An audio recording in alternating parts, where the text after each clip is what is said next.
Every television fan gets used to the pain of seeing their favorite series canceled. And we've all seen shows die because of ratings, budget, or cast problems. Sometimes, though, the plug gets pulled for reasons that were totally avoidable, and sometimes even downright dumb. Holy set destruction, Batman! The 60s Batman series starring Adam West isn't anyone's idea of hard-hitting superhero entertainment, but it's a campy classic, and one that might have stayed on the air longer than 2 years if the network hadn't gotten a destructive itch. Execs at ABC weren't willing to continue funding Batman after its first 2 seasons, so they decided to sell the rights to NBC. Meanwhile, NBC wanted to make sure Batman's existing sets and props were part of the deal. Unfortunately, during a brief production hiatus between networks, an ABC exec had the sets destroyed, the deal died, and the Caped Crusader hung up his cowl. Robin Hood killed Robin Hood. Jonas Armstrong, star of BBC One's Robin Hood, decided to vacate the lead role after the show's 3rd season.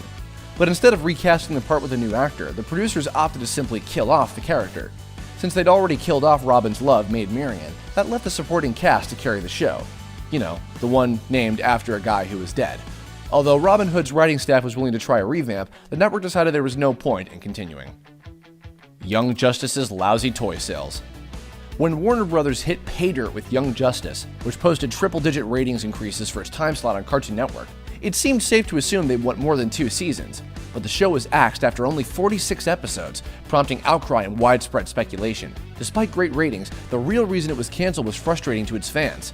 Funding for the show came from a merchandising tie-in deal with Young Justice action figures from Mattel, but when low sales killed the toy line, the show quickly followed suit. It's unfair when a show that's supposed to be a 30-minute toy commercial is actually pretty great, but the toys aren't. Kingdom Hospital vs. CSI. Few places are scarier than hospitals, so when a horror maestro Stephen King made a deal with ABC to write and produce the haunted medical drama Kingdom Hospital, it seemed like a perfect fit. Sadly, the show's sole season was kind of a mess. Not on screen, where it offered a solid batch of episodes that earned 2 Emmy nominations, but behind the scenes, where struggles between King and the network doomed it.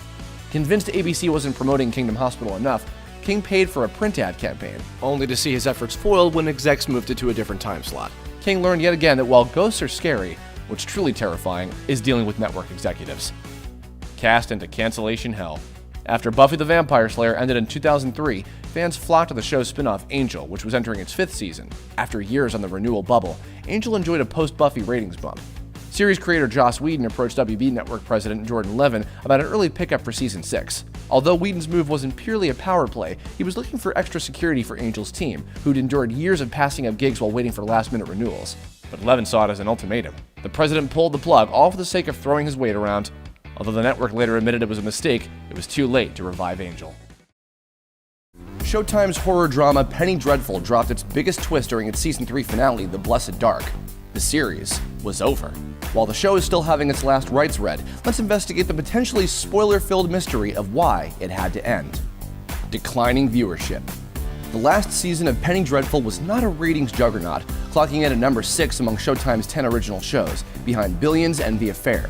Viewership had dropped over 5% compared to the previous year. While other shows had fewer viewers, Penny Dreadful's elaborate settings and special effects made it far more expensive to produce. A cult following just wasn't enough. A little over 500,000 people watched the series finale live. Money.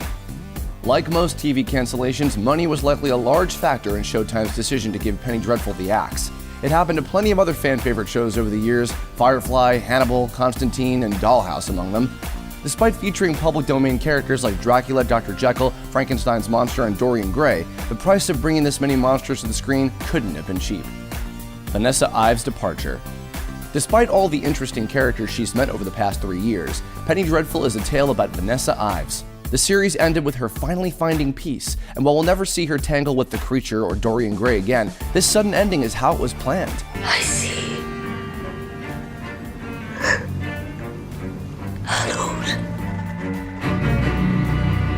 Showtime CEO David Nevins said to Entertainment Weekly, "I always knew it wasn't going to be a really long-running show. John Logan made that clear coming in.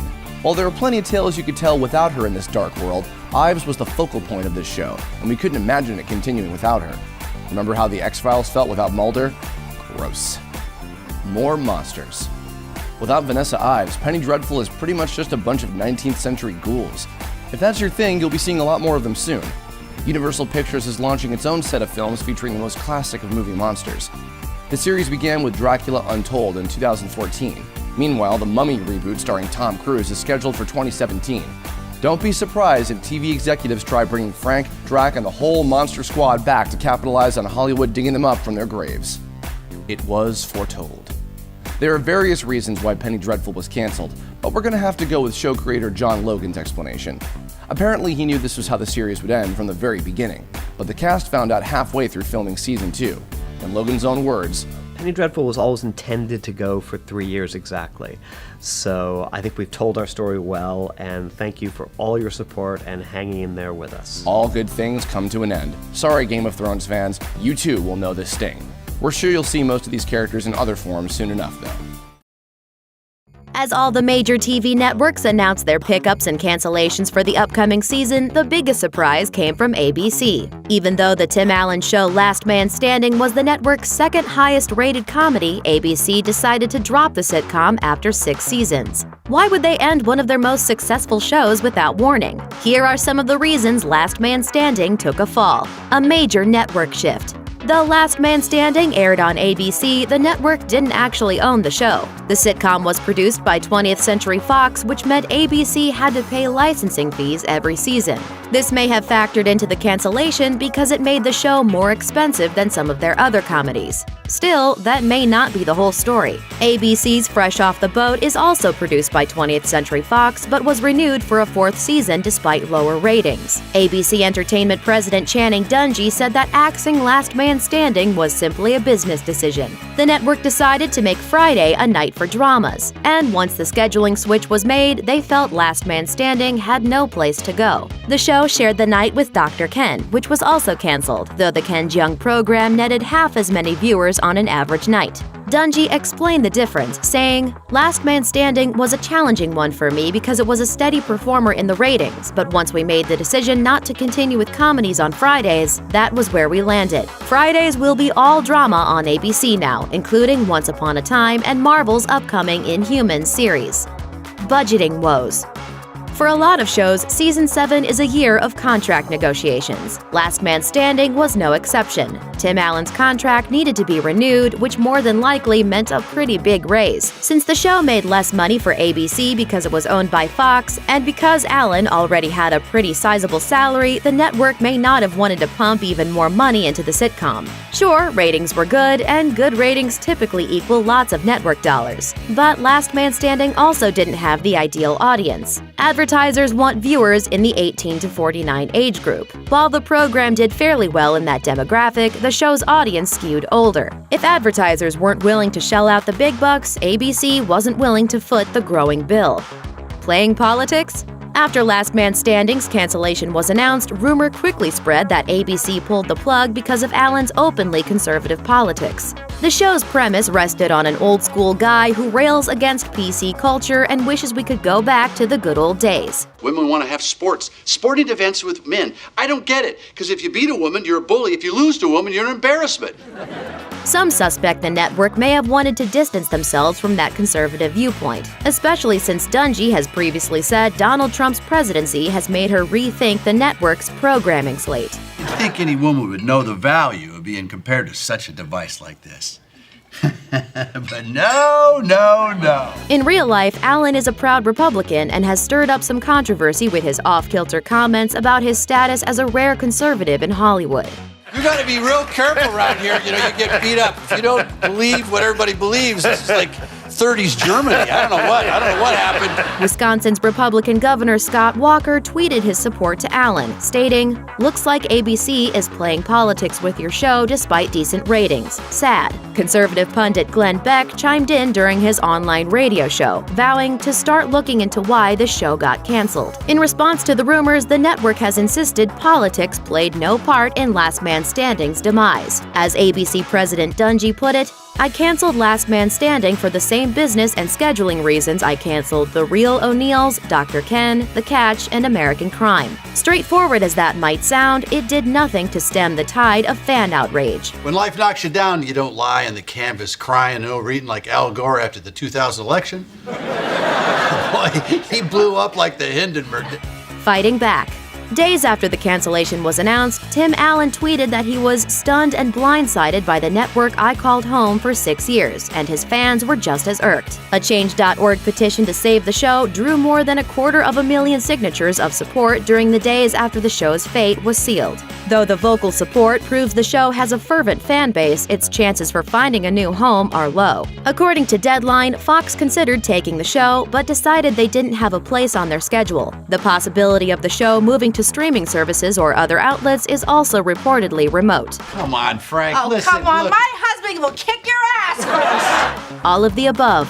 In the end, it looks like a number of different factors played into Last Man Standing's surprising cancellation. ABC is rearranging their schedule, and the show was deceptively expensive. And to think that politics had absolutely nothing to do with it might be a bit of a stretch, despite the official line. Whether a boycott of the network or a fan petition will ultimately have much impact remains to be seen. Protesters are rarely interested in facts, and unfortunately, we don't get picketed by angry historians.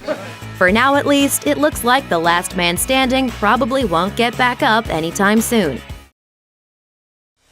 Despite doing well with critics and having barely gotten started with its first season, Swamp Thing has gotten the axe at DC Universe. From debunked rumors to behind-the-scenes drama, here's a look at everything that led to this comics adaptation's quick cancellation.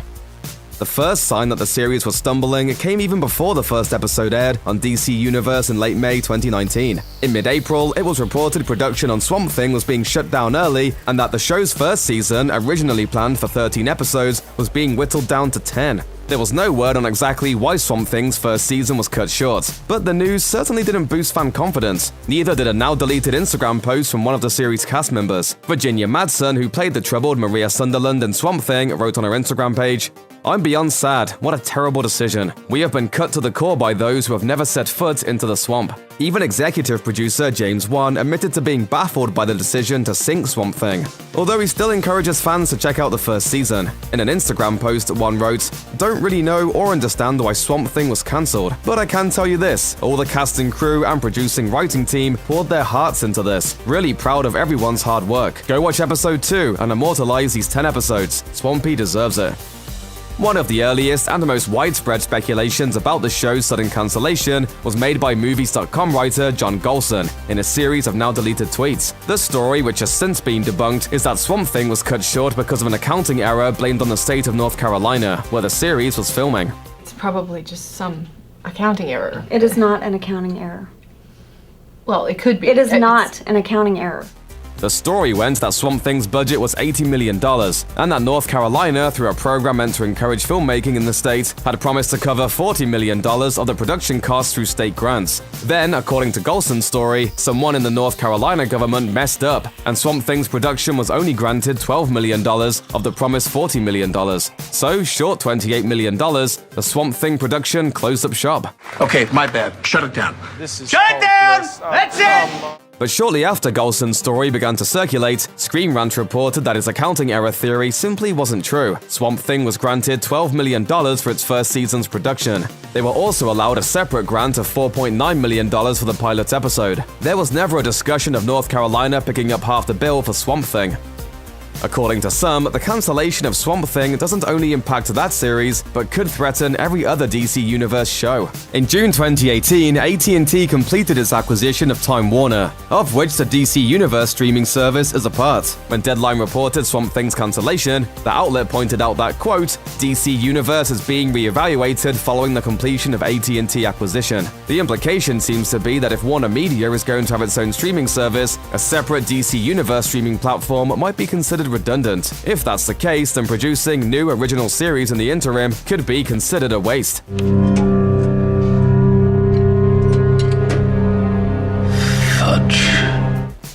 Commenting on the cancellation of Swamp Thing on the horror website Bloody Disgusting, writer Brad Miska speculated that Swamp Thing had become, quote, the first of probably many scapegoats. The problem, Miska wrote, is that DC Universe was experiencing problems and something had to give. Comparing it to AMC's handling of the horror streaming service Shudder, he criticized DC Universe for giving up too soon. Miska certainly could be right. Perhaps suffering in Marvel's shadow on the big screen has made Time Warner executives more skittish in the face of anything less than complete and undeniable success.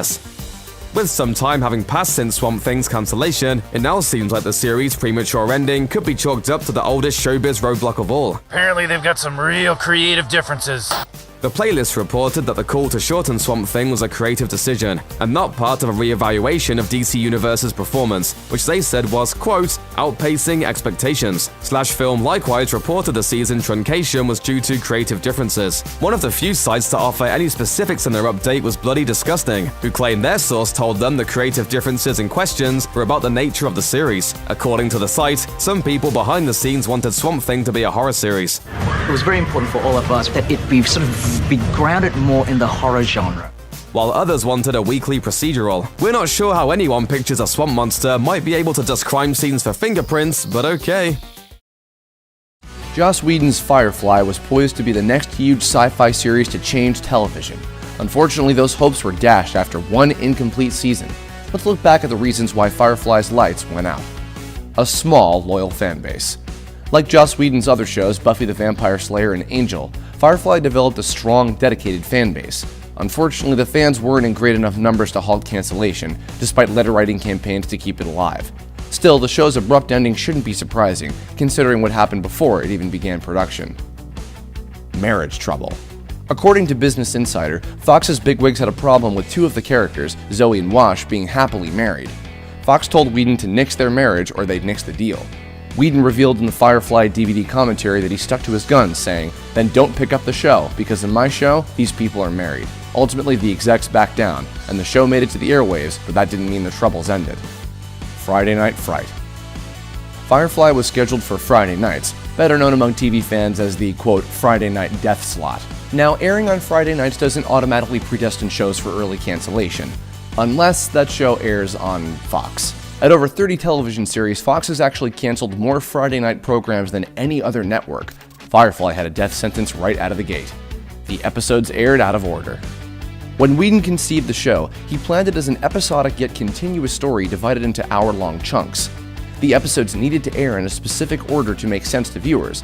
Somehow this went over Fox execs' heads, and each chapter of Firefly aired out of order on Fox. The pilot, which introduces the characters and plot of the entire venture, didn't air until the end of the show's run. The promos didn't capture the spirit of the show. Fox's ads, promos, and commercials for Firefly failed at properly conveying what the show was about or what it was in spirit. As producer Chris Buchanan said in the DVD commentary, the campaign suggested Firefly was a wacky genre comedy when it wasn't. And as author Amy Pascal wrote in Joss Whedon, the biography, viewers who would have loved the show were too alienated to watch it, and those who tuned in because of the promos were disappointed. Low ratings. With everything going against it, Firefly's bad ratings were unsurprising. On average, it attracted about 4.7 million viewers. While that's a huge number in and of itself, it's puny by network television standards. According to E! Online, Firefly finished at 98th place in the Nielsen ratings. The show itself was excellent, but Fox only cared about numbers. An executive defense. Despite all the obstacles they placed before the show's success, the folks at Fox essentially played dumb when it came to Firefly's cancellation. Former Fox Entertainment president Gail Berman told the Pittsburgh Post-Gazette having to cancel it was very difficult. Must have been difficult, considering she was part of the decision-making process that led to the series' episodes airing out of order and on Friday nights. At least fans eventually got some closure in the form of 2005's Serenity, the big motion picture follow-up to the series. That's better than some one-season wonders ever get.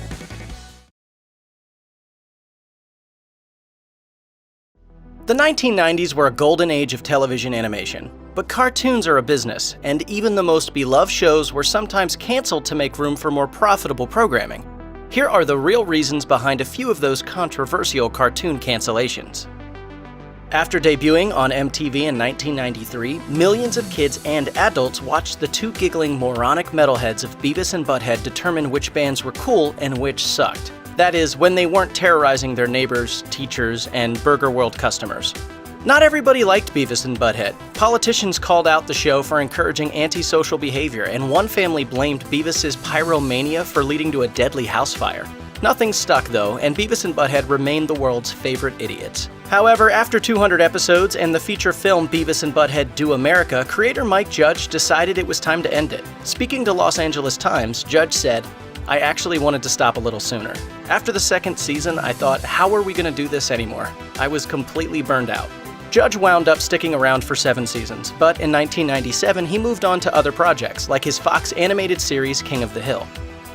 Starring 3 old-timey cartoon characters named Yakko, Wacko, and Dot Warner, who were more or less imprisoned in the water tower on the Warner Brothers movie lot, Animaniacs was a cartoon quickly embraced by both children and adult audiences alike. Debuting in 1993, Animaniacs satirized cartoon tropes while being completely self-aware, offering up innuendo-laced dialogue and biting social commentary among the kid-friendly laughs. Animaniacs ran for 5 seasons and spun off its most popular side characters, Pinky and the Brain, before Kids WB ended the show in 1998. According to creator Tom Ruegger, the end came due to a business decision regarding another, much cheaper kid show, a Japanese anime series with massive commercial potential. Ruegger explained, Kids WB was handed Pokemon for free and it pulled down big numbers, so then they wanted everything for free.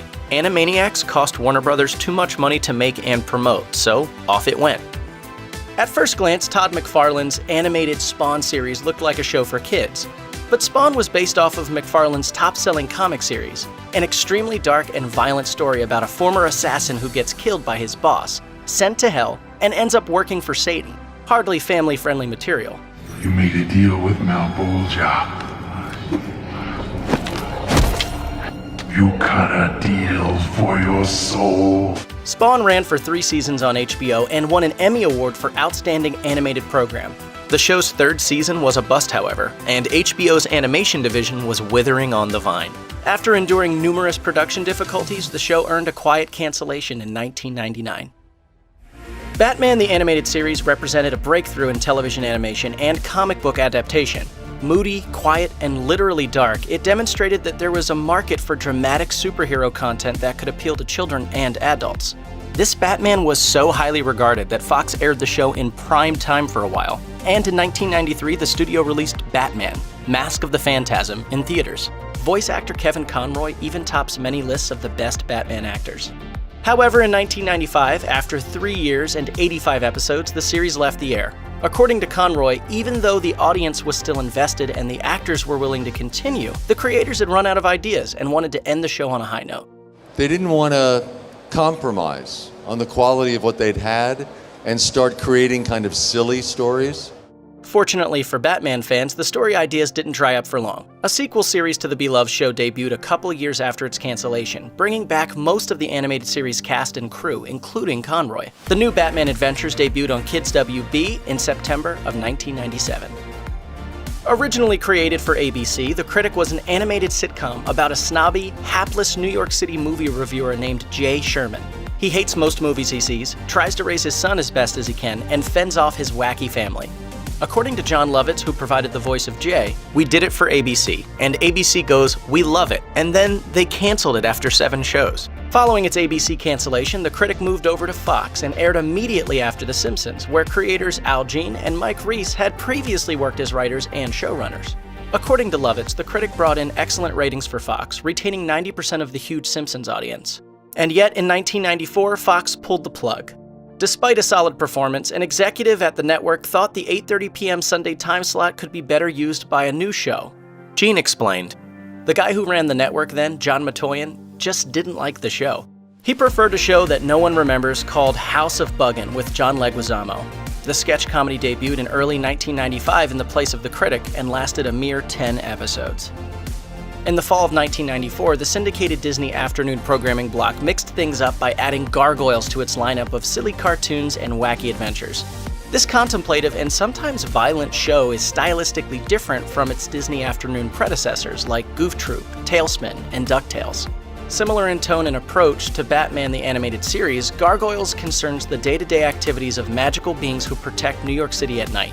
The characters were architectural gargoyles by day, imbued with the spirits of 1,000-year-old Scottish folk creatures. Gargoyles ran for 3 years and 78 episodes, but was ultimately canceled because it wasn't a mega hit. According to the creator Greg Weisman, it didn't perform up to expectations. Disney really wanted it to outdo Mighty Morphin Power Rangers, and it failed to succeed at that. Angry Beavers tells the story of 2 beaver bachelors named Dag and Norb who live in an Oregon forest. By 2001, 4 seasons had aired and cancellation seemed imminent. According to co-creator Keith Kachorik, "We were significantly over budget, behind schedule, and had generally worn out our welcome." Realizing that the end was near, Kachorik and the rest of the Angry Beaver staff decided to go out on a blaze of glory. Kachorik and show staff writer Roger Eschbacher wrote a script for a series finale episode called Bye Bye Beavers, an installment equal parts dark and meta. Dag and Norb come to realize that they are not real, but cartoons, and that their show is about to be canceled, which means they will cease to exist. At first, Nickelodeon signed off on the script, but when executives noticed all the jokes making fun of Nickelodeon, they reversed course. According to writer Micah Wright, they saw it all put together and said, wait, this makes us look bad, so they killed it. The script was never animated, but a recording of the show's voice actors reading it was made, which leaked online in 2006. By 1995, Comedy Central was experimenting with original programming, and one of its first new shows was a low-budget animated series with largely improvised dialogue called Dr. Kat's Professional Therapist. Doc, does it bother you when I touch your face like this? A little bit. Is that inappropriate? Is it inappropriate for me to hold my hand there for the rest of therapy? Nope, it's not appropriate. Comedian Jonathan Katz voiced a therapist whose clients were all stand-up comedians who'd lay on his couch and relate neuroses that were really just bits from their stage routines. He also had a lazy adult son named Ben and attempted to have a social life. Ironically, it's Dr. Katz's own success that led to its demise. The show helped put Comedy Central on the TV map, showing that the channel had a unique sensibility and was a home for animated TV. 2 years after its debut, South Park premiered on Comedy Central and became a monster hit, particularly with young male viewers. Dr. Katz attracted an older audience, and since it wasn't in the demographic that the now South Park-obsessed network was trying to lure, it got canceled.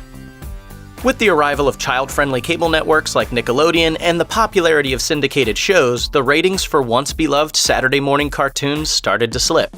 NBC President Brandon Tartikoff analyzed the budgets and found that the average Saturday morning cartoon cost $300,000 to produce. Tartikoff and his team realized that it would be much cheaper to get rid of the cartoons in favor of news shows or sports. In 1991, NBC signed a long-term contract with Notre Dame to air the college's games on Saturday mornings. It cost the network about $1 million a game, which was still cheaper than programming 6 hours of cartoons every week. Plus, it could charge higher advertising rates for football than it could for kids' stuff. In 1992, NBC switched to a lineup that included The Today Show, football games, and a block of low-budget sitcoms like Saved by the Bell, eliminating the entire 1991 to 1992 Saturday morning cartoon schedule. The 1980s launched a ton of cartoon franchises, only to see many of them canceled mysteriously. Was it because of network politics, low toy sales, or just sheer foolishness? It turns out it was often all of those things and more. Long before every other podcast started to feature minor celebrities playing Dungeons & Dragons, kids could watch Dungeons & Dragons the cartoon on CBS Saturday mornings. The show followed a group of young teenagers stranded in the realm of Dungeons & Dragons. They each played a role like ranger, barbarian, or thief and tried to get home while helping the realm. It was the highest rated show in its time slot for 2 years, and it lasted 3 seasons before cancellation. Rumors built up over the years about why the show was cut, with the violent content and the moral panic surrounding D&D considered possible culprits. A partial answer came from writer Michael Reeves, who claimed, "Unfortunately, problems with TSR, the D&D parent company, ultimately killed the plans for a new season." Mark Evanier, who helped develop the show for TV and wrote the first few episodes, finally set the record straight in 2012 by pointing the finger at declining ratings. He explained, "As far as I know, the protests were minimal and had no impact. The show simply began losing its audience, as all shows eventually do." RoboCop isn't the most violent movie to be adapted into a cartoon for children. That honor surely goes to the Rambo series, which birthed Rambo: The Force of Freedom. But RoboCop is a solid second. Please put down your weapon. You have 20 seconds to comply. Sure, the movie itself had plenty of toy tie-ins, but it's still a hard R action movie. Nevertheless, RoboCop the animated series existed in 1988 and had a solid following. The show did make several alterations in the name of being kid-friendly, such as replacing bullets with laser beams. The original plan was to run for 13 episodes in syndication, until the budget for episode 13 was rerouted. So the series finished at episode 12, with the money for the planned finale going instead towards Pride of the X-Men, the pilot for an X-Men series. While there would be many X-Men cartoons over the years, Pride never came to fruition, meaning one cartoon was canceled and a failed attempt to start another.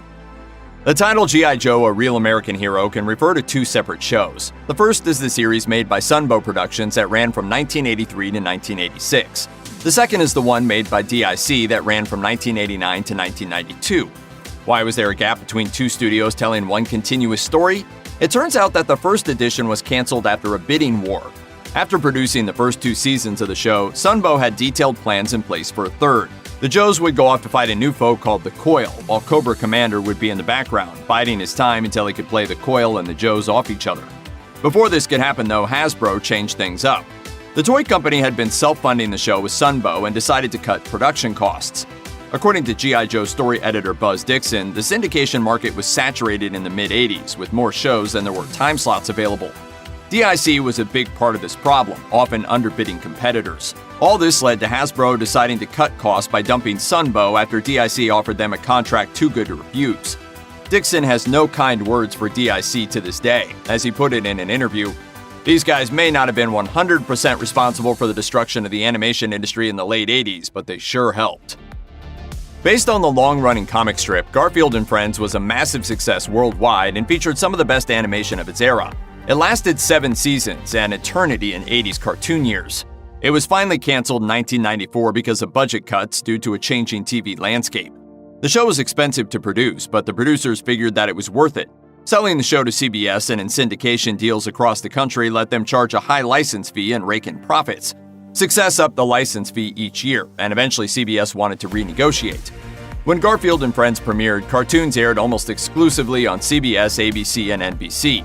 As the series went on, however, Fox became a viable network, and entire channels dedicated to animation like Cartoon Network popped up. More places to watch cartoons meant that the audience was spreading thinner, which meant networks became stingier.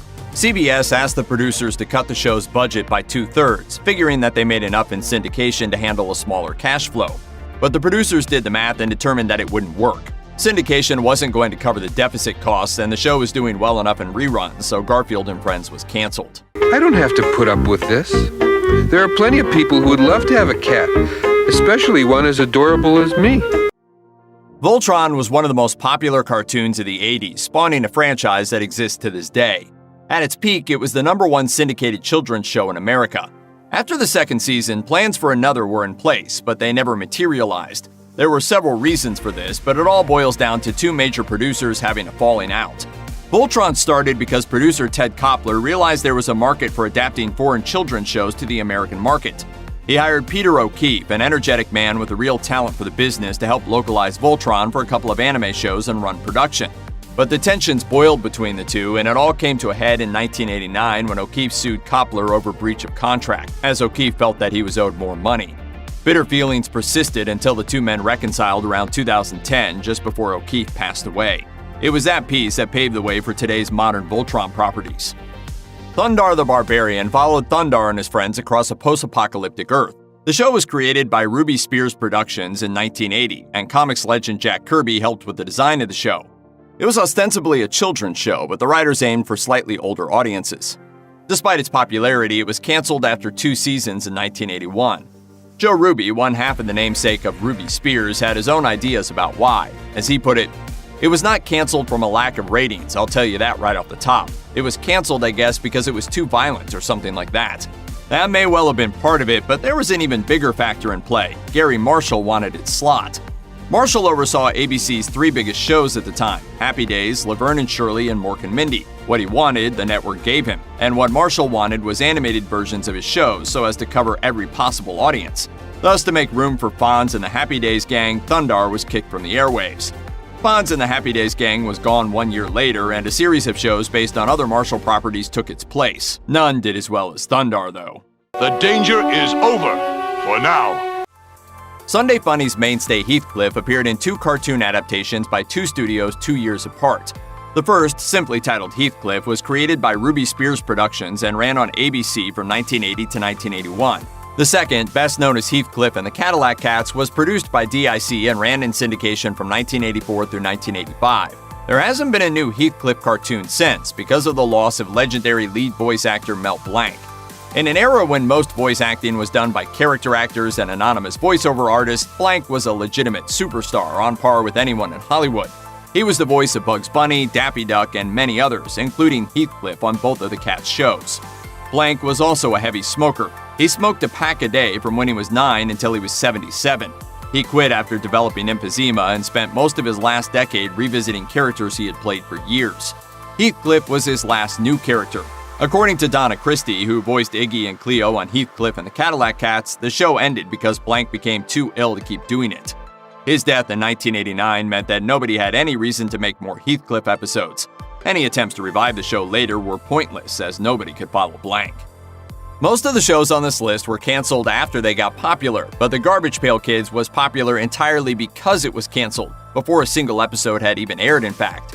The Garbage Pail Kids brand started as trading cards that were created as a parody of the Cabbage Patch Kids. The Garbage Pail Kids were chock full of gross-out humor, and they stirred up a decent amount of controversy in their heyday. Take a card, any card. You'll probably wish you hadn't. Terry Drinkwater explains that American children these days are obsessed with the whole disgusting deck. When word got out that there was going to be a cartoon based on the cards, morality enforcers swooped in to strike. The National Federation for Decency took up arms with particular zeal. These protests led to advertisers backing out and some affiliates refusing to air the show. Ultimately, CBS pulled the plug on the Garbage Pail Kids before it could air in America. They attempted to sanitize the show, but it just didn't work. The show aired in several other countries and gained a cult following through bootlegs and eventually a proper DVD release. One unlikely person who was happy to see it canceled was Mark Newgarden, who was part of the team that created the trading cards. He said, "I've seen the pilot episode and it's a lame, castrated version of the Garbage Pail Kids, carefully avoiding everything that made our cards work." Inhumanoids followed a team of Earth scientists fighting off the tidal subterranean beasts. It ran for 13 episodes in syndication and was noted for its monstrous designs and surprising amount of violence. Though it had a following, it was canceled after one season due to a few factors, particularly money. The show also generated some protests due to its brutality, which certainly contributed to the cancellation. While opposition of this nature didn't help matters, the nail in the coffin could be found in the toy aisle. Like many cartoons of the era, Inhumanoids was designed to sell toys. There was just one problem: the toy line bombed. The toys were large in size, heavy, and too grotesque to be mainstream. They were so top-heavy, in fact, that they were infamous for falling over. The show also appealed to a slightly older audience, one that tends to be less interested in toys. Clearly, not much was expected of the toy line either, as the show was canceled before the toys were even released. Though it's mostly remembered for its live-action bits starring Lou Albano as Mario and Danny Wells as Luigi, the Super Mario Bros. Super Show was half cartoon. The show was nevertheless labor-intensive for the actors, who had to work 6 days a week to produce a new episode every single weekday. It was a huge hit with kids, who were almost certainly thrilled that they could get their fix of video games and cartoons from the same source. At the end of the first season order, Nintendo simply didn't have any more interest in the show and didn't renew their agreement with DIC for it. In 1990, Nintendo and DIC teamed up again for the Adventures of Super Mario Bros. 3, doing essentially the same show but without the live-action bits. But that show didn't last very long either, as only 13 episodes were produced. No more pasta for you! It's a tough world out there in the TV industry. For every mega hit, there's another show that fails to find an audience. Sometimes it's a reflection on a series' quality, but in the era of peak TV, that isn't always the case. Often, great TV flies under the radar due to the sheer amount of content viewers have to choose from every week. With that in mind, let's take a look at why these shows were canceled in 2018. Ash vs. Evil Dead. Starz canceled Ash vs. Evil Dead in April, allowing the story to wrap up with the third season finale. A follow-up to Sam Raimi's Evil Dead films, the series brought back Bruce Campbell as the titular Demon Slayer. Campbell seemed willing to go on playing Ash forever, calling it the role of a lifetime, but Starz pulled the plug in an effort to refine its slate of scripted originals. The series launched with 437,000 same-day viewers, but its ratings fell over its run, eventually dropping to just 175,000. Although those numbers probably jumped when DVR views were added in, that's still a disappointing figure for an established property with a big-name star. The Exorcist.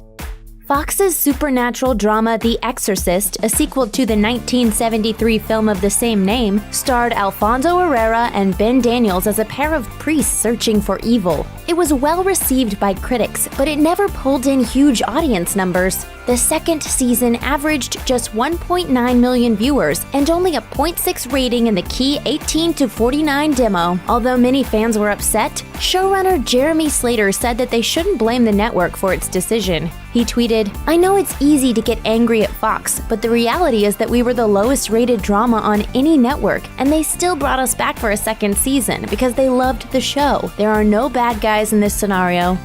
The Last Man on Earth. Fox sitcom The Last Man on Earth had its last season on Earth in 2018. It starred Will Forte as the lone survivor of a lethal worldwide virus, or at least he seemed to be alone at first. He was eventually joined by other survivors, including characters played by Kristen Schaal, January Jones, Mel Rodriguez, Cleopatra Coleman, and Mary Steenburgen. The fourth and final season ended on a cliffhanger, leaving fans hugely disappointed. The series was the casualty of a Fox comedy blitz, as the network canceled all of its live-action sitcoms. The show did earn 5 Emmy nominations over its run, including 2 for Forte, but that wasn't enough to keep it on the air. It's enough to make you sick. Oh my God. Lucifer.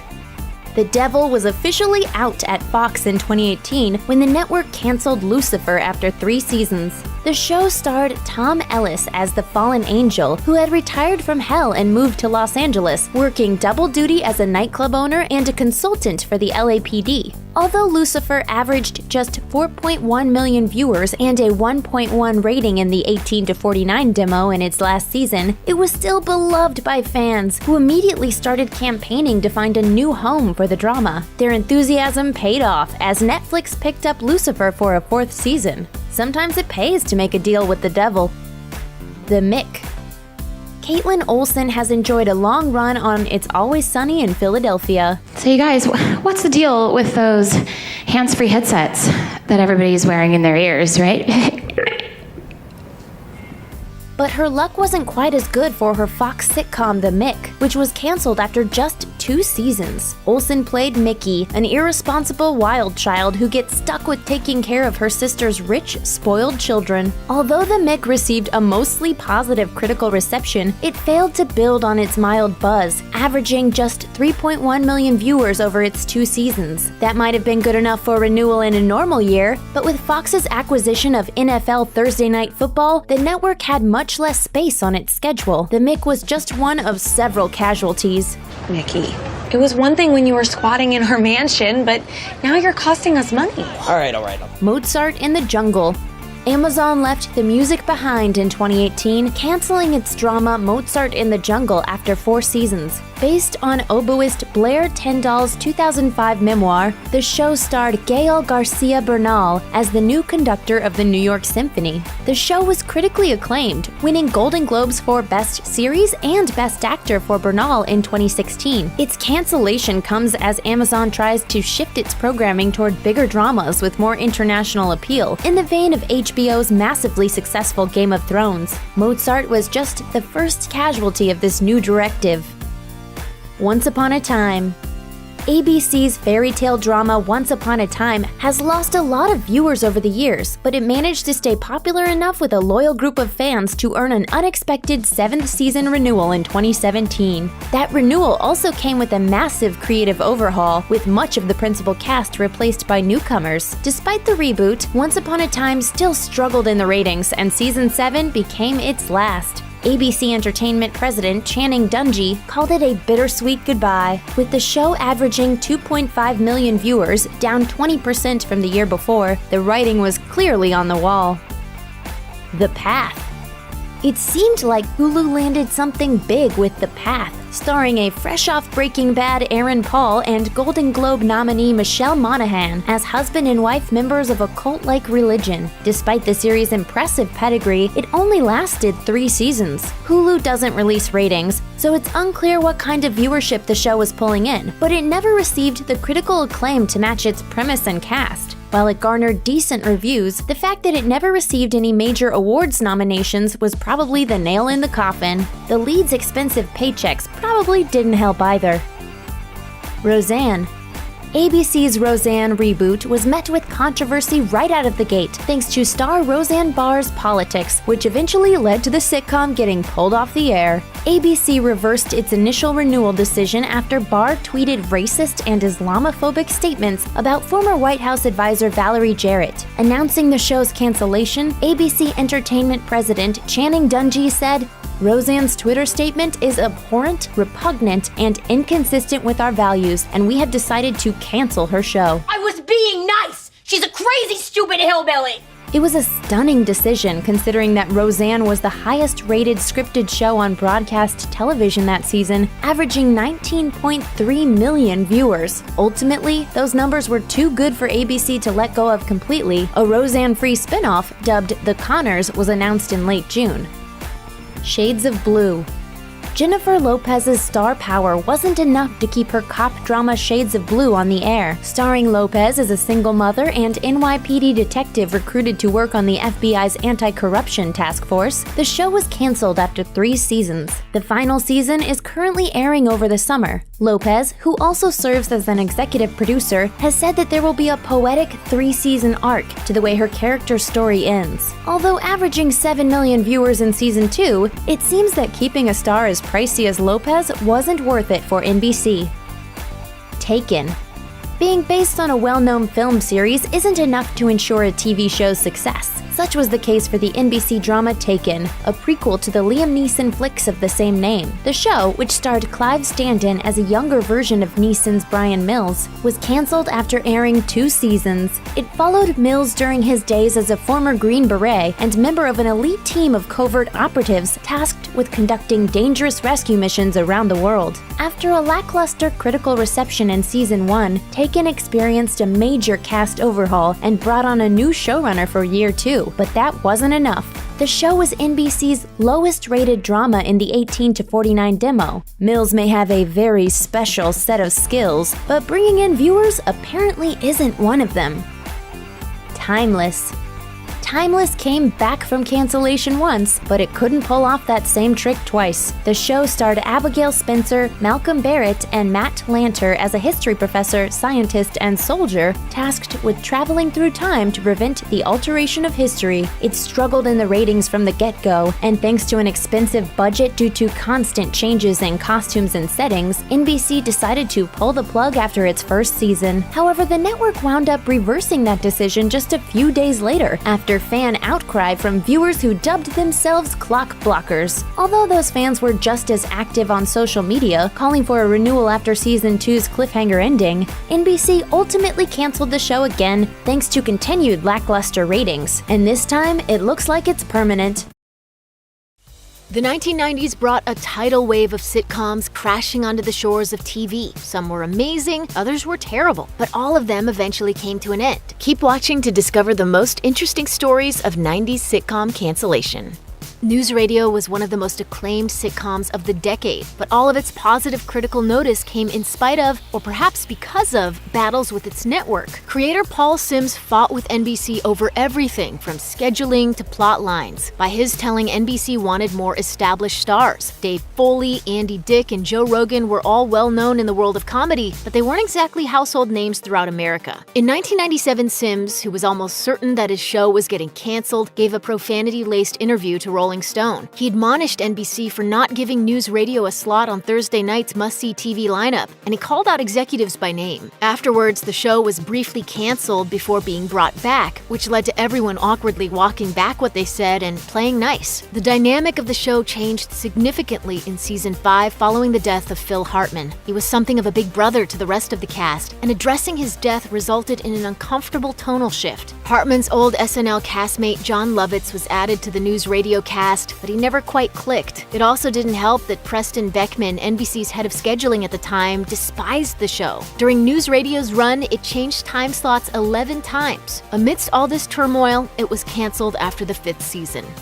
Sports Night, Aaron Sorkin's dramedy about the behind-the-scenes of a SportsCenter-type show, was never a rating success, but it almost didn't matter. It was critically acclaimed, it won awards, and the viewers who did watch it were a passionate bunch. When fans got a sense that Sports Night wasn't long for this world, they set up websites petitioning to save it. When ABC axed the show, several other networks, including USA, HBO, and Showtime, expressed interest in picking it up. Negotiations with Showtime went furthest, with Sorkin claiming that they offered him about $37 million for 2 more seasons. That much money on a network where ratings weren't critically important was an almost perfect scenario. But alas, Sorkin had no choice but to turn it down. That was because during Sports Night's second season, he created a little show called The West Wing for NBC. He did almost all of the writing for both shows, splitting his days between the two of them. Also around this time, his wife was pregnant, and he realized he couldn't give his all to Sports Night anymore. Showtime didn't want to enter into a heavy commitment without Sorkin going all in, so negotiations ended.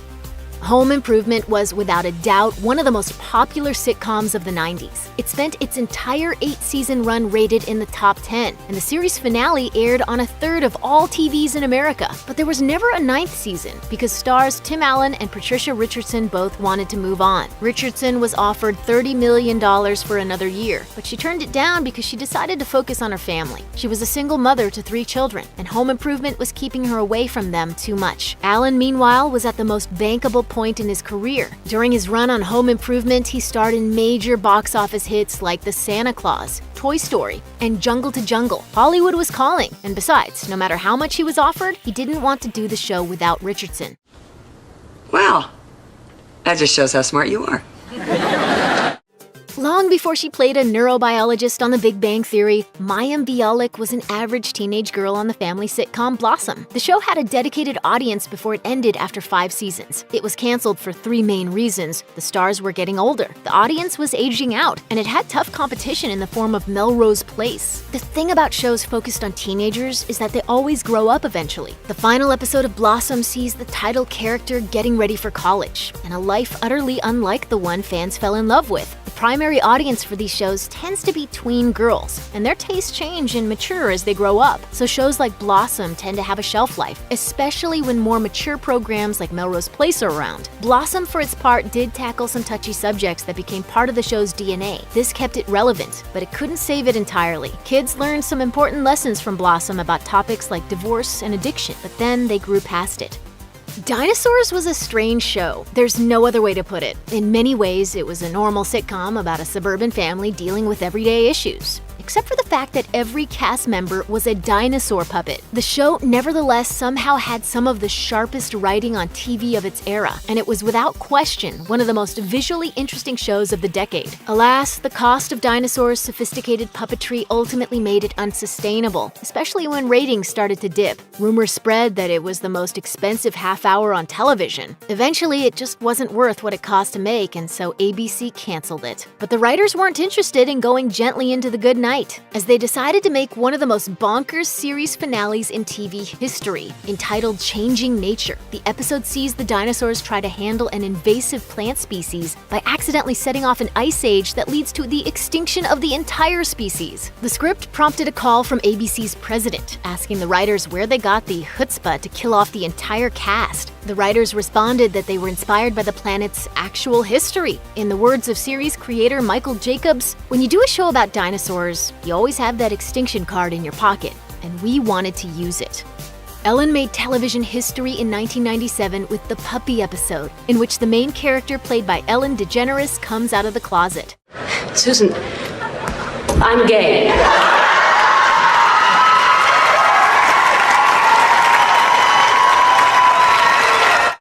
While this has endured as a landmark moment in TV history, it also proved to be the beginning of the end for the show, as a combination of backlash and weird creative decisions caused ratings to plummet.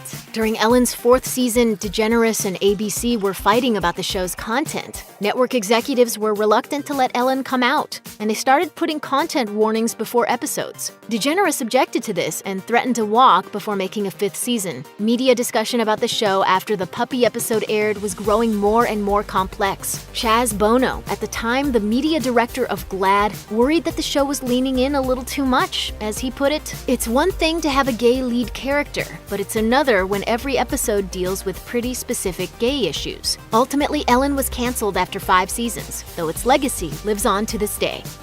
Grace Under Fire was an early project for Chuck Lorre, who would go on to create such series as 2.5 Men and The Big Bang Theory. Like many of his future shows, it was a ratings success. The title character, a divorced mother and recovering alcoholic, was played by Brett Butler. The show soared on the wings of her talent, and eventually struggled as her real-life problems intruded onto the set. The departure of 2 cast members and 5 executive producers were all attributed to Butler's erratic behavior and drug addiction. During a crossover event, production teams from other shows were especially horrified. The crew for The Drew Carey Show even got t-shirts that said, "I survived Brett." Grace Under Fire's production was halted on at least 2 occasions for Butler to attend rehab. Both times resulted in long delays, both added to her bad reputation, and both contributed to a ratings decline. Eventually, ABC got fed up and pulled the plug. Butler is now clean and sober and has expressed remorse for how she behaved at the time. Salute Your Shorts was one of Nickelodeon's first big live-action success stories. Following a group of kids at a summer camp, it paved the way for the success of future sitcoms aimed at kids in the following decades. 2 seasons were produced successfully on a shoestring budget, but then production changes forced a cancellation. In June 1990, Nickelodeon Studios opened in Orlando, Florida. Going forward, the network intended to have all of its programming shot there. Salute Your Shorts had been recorded in Los Angeles up to that point, and it struggled to adapt to the change in location. The cast was primarily children and teenagers who all decided that it wasn't worth it to move across the country. Hey Dude, one of Nick's other live-action comedies, faced the same predicament. Ultimately, with nobody moving, both shows were canceled. The Nanny was so popular in the 90s that anyone who watched back then can still hear Fran Drescher's laugh right now from sense memory. Despite lasting 6 seasons, the show's cancellation came as something of a shock. Years later, Drescher attributed it to her character Fran Fine finally acting on a romantic tension with Max Sheffield. Will they, won't they storylines permeate many long-running sitcoms, and their culmination always changes the dynamic of a show. With the tension gone, viewers theoretically have less of a reason to tune in, and writers then have to come up with new storylines. Drescher initially had no interest in having Fran pair up with Max, but she was forced into the decision after the network threatened cancellation. As she put it in 2017, "When a show is built around a love that can't happen, you have to keep it that way." She may have just been right about that, as ratings plummeted after the wedding and the show was off the air a season later. Veronica's Closet was never a critical darling, but that didn't matter, at least for a while. When a show on NBC is produced by the same team that made Friends, it automatically has some sway. Instead of good reviews, Veronica's Closet got something better, a 9:30 p.m. Thursday night time slot on NBC. This was smack dab in the middle of the must-see TV lineup, right between Seinfeld and ER during its first season, and between Frasier and ER during its second. Ratings were great during this time, until they started to taper off towards the end of Season 2. Bad critical notice also caught up to it, and audiences were growing less and less interested. NBC responded to this ratings dip by transferring Veronica's Closet to Monday evenings alongside Suddenly Susan. Some observers saw this as a way to dump shows that were underperforming. NBC had openly promised critics and fans that the show would improve, and they even brought on new writers from Friends to help it out. Ultimately, none of this tinkering mattered, as the Monday time slot killed it. Without a loyal following, Veronica's Closet cratered in the ratings on its way to getting canceled. Suddenly Susan had a lot going for it. It had the support of a major network, a solid cast headlined by Brooke Shields, and one of the best time slots on TV. Season 1 aired on Thursday nights at 9:30 p.m. right between Seinfeld and ER. When it was moved to Mondays, the ratings took a steep drop, though they were still decent. But around the end of the 3rd season, Suddenly Susan was facing many challenges. Cast member David Strickland took his own life, which was a major blow to the rest of the cast and crew. Furthermore, during the off-season, almost the entire creative team left, as did actor Judd Nelson. He was replaced in the final season by Eric Idle, but it wasn't enough. Between an unfamiliar creative team and an unfavorable time slot, Suddenly Susan dropped in the ratings like a stone, and it was canceled mid-season. The remaining episodes were burned off in the summer. You ever feel frustrated when a show wraps up before the long summer hiatus and leaves things unresolved? Hey, it's just a season finale. You'll get closure when that show returns in the fall, but then there are some long-running TV shows that ended a season on their cliffhanger and then got cancelled. Here are some shows where audiences never got to find out what happened. Mork and Mindy. Elevated by the staggering comic gifts of Robin Williams, this show's 4th season run came to an end in a truly weird fashion. An evil alien named Kelnick tries to kill Mork and Mindy, but they escape using a pair of magical time-traveling shoes. But oops! They're damaged, and the pair go too far back in time. The last image, a cave painting of Mork and Mindy. Did they ever get back to the future? We'll never know because the show got cancelled. Sliders. On the final installment of Sliders, a show featuring a cast of dimension-hopping characters, a psychic tells the crew that if they slide through space and time just once more, they'll die. However, they find a loophole. If one of them slides but also injects themselves with a special tonic, they'll be okay. The character Rembrandt does it and slides on through. Does he live? Does he die? The psychic could tell the others, but while fighting off the team's enemies, she dies. Freaks and Geeks. Freaks and Geeks made stars out of the cast members like James Franco and Seth Rogen. But when this show aired in 1999, it finished near the bottom of the ratings. NBC cancelled it before all 18 episodes were broadcast. One of the season's story arcs followed Lindsay Weir and her struggles with whether or not to remain a hardworking, school-first good girl. She ultimately ditches an academic summit to go to a Grateful Dead concert.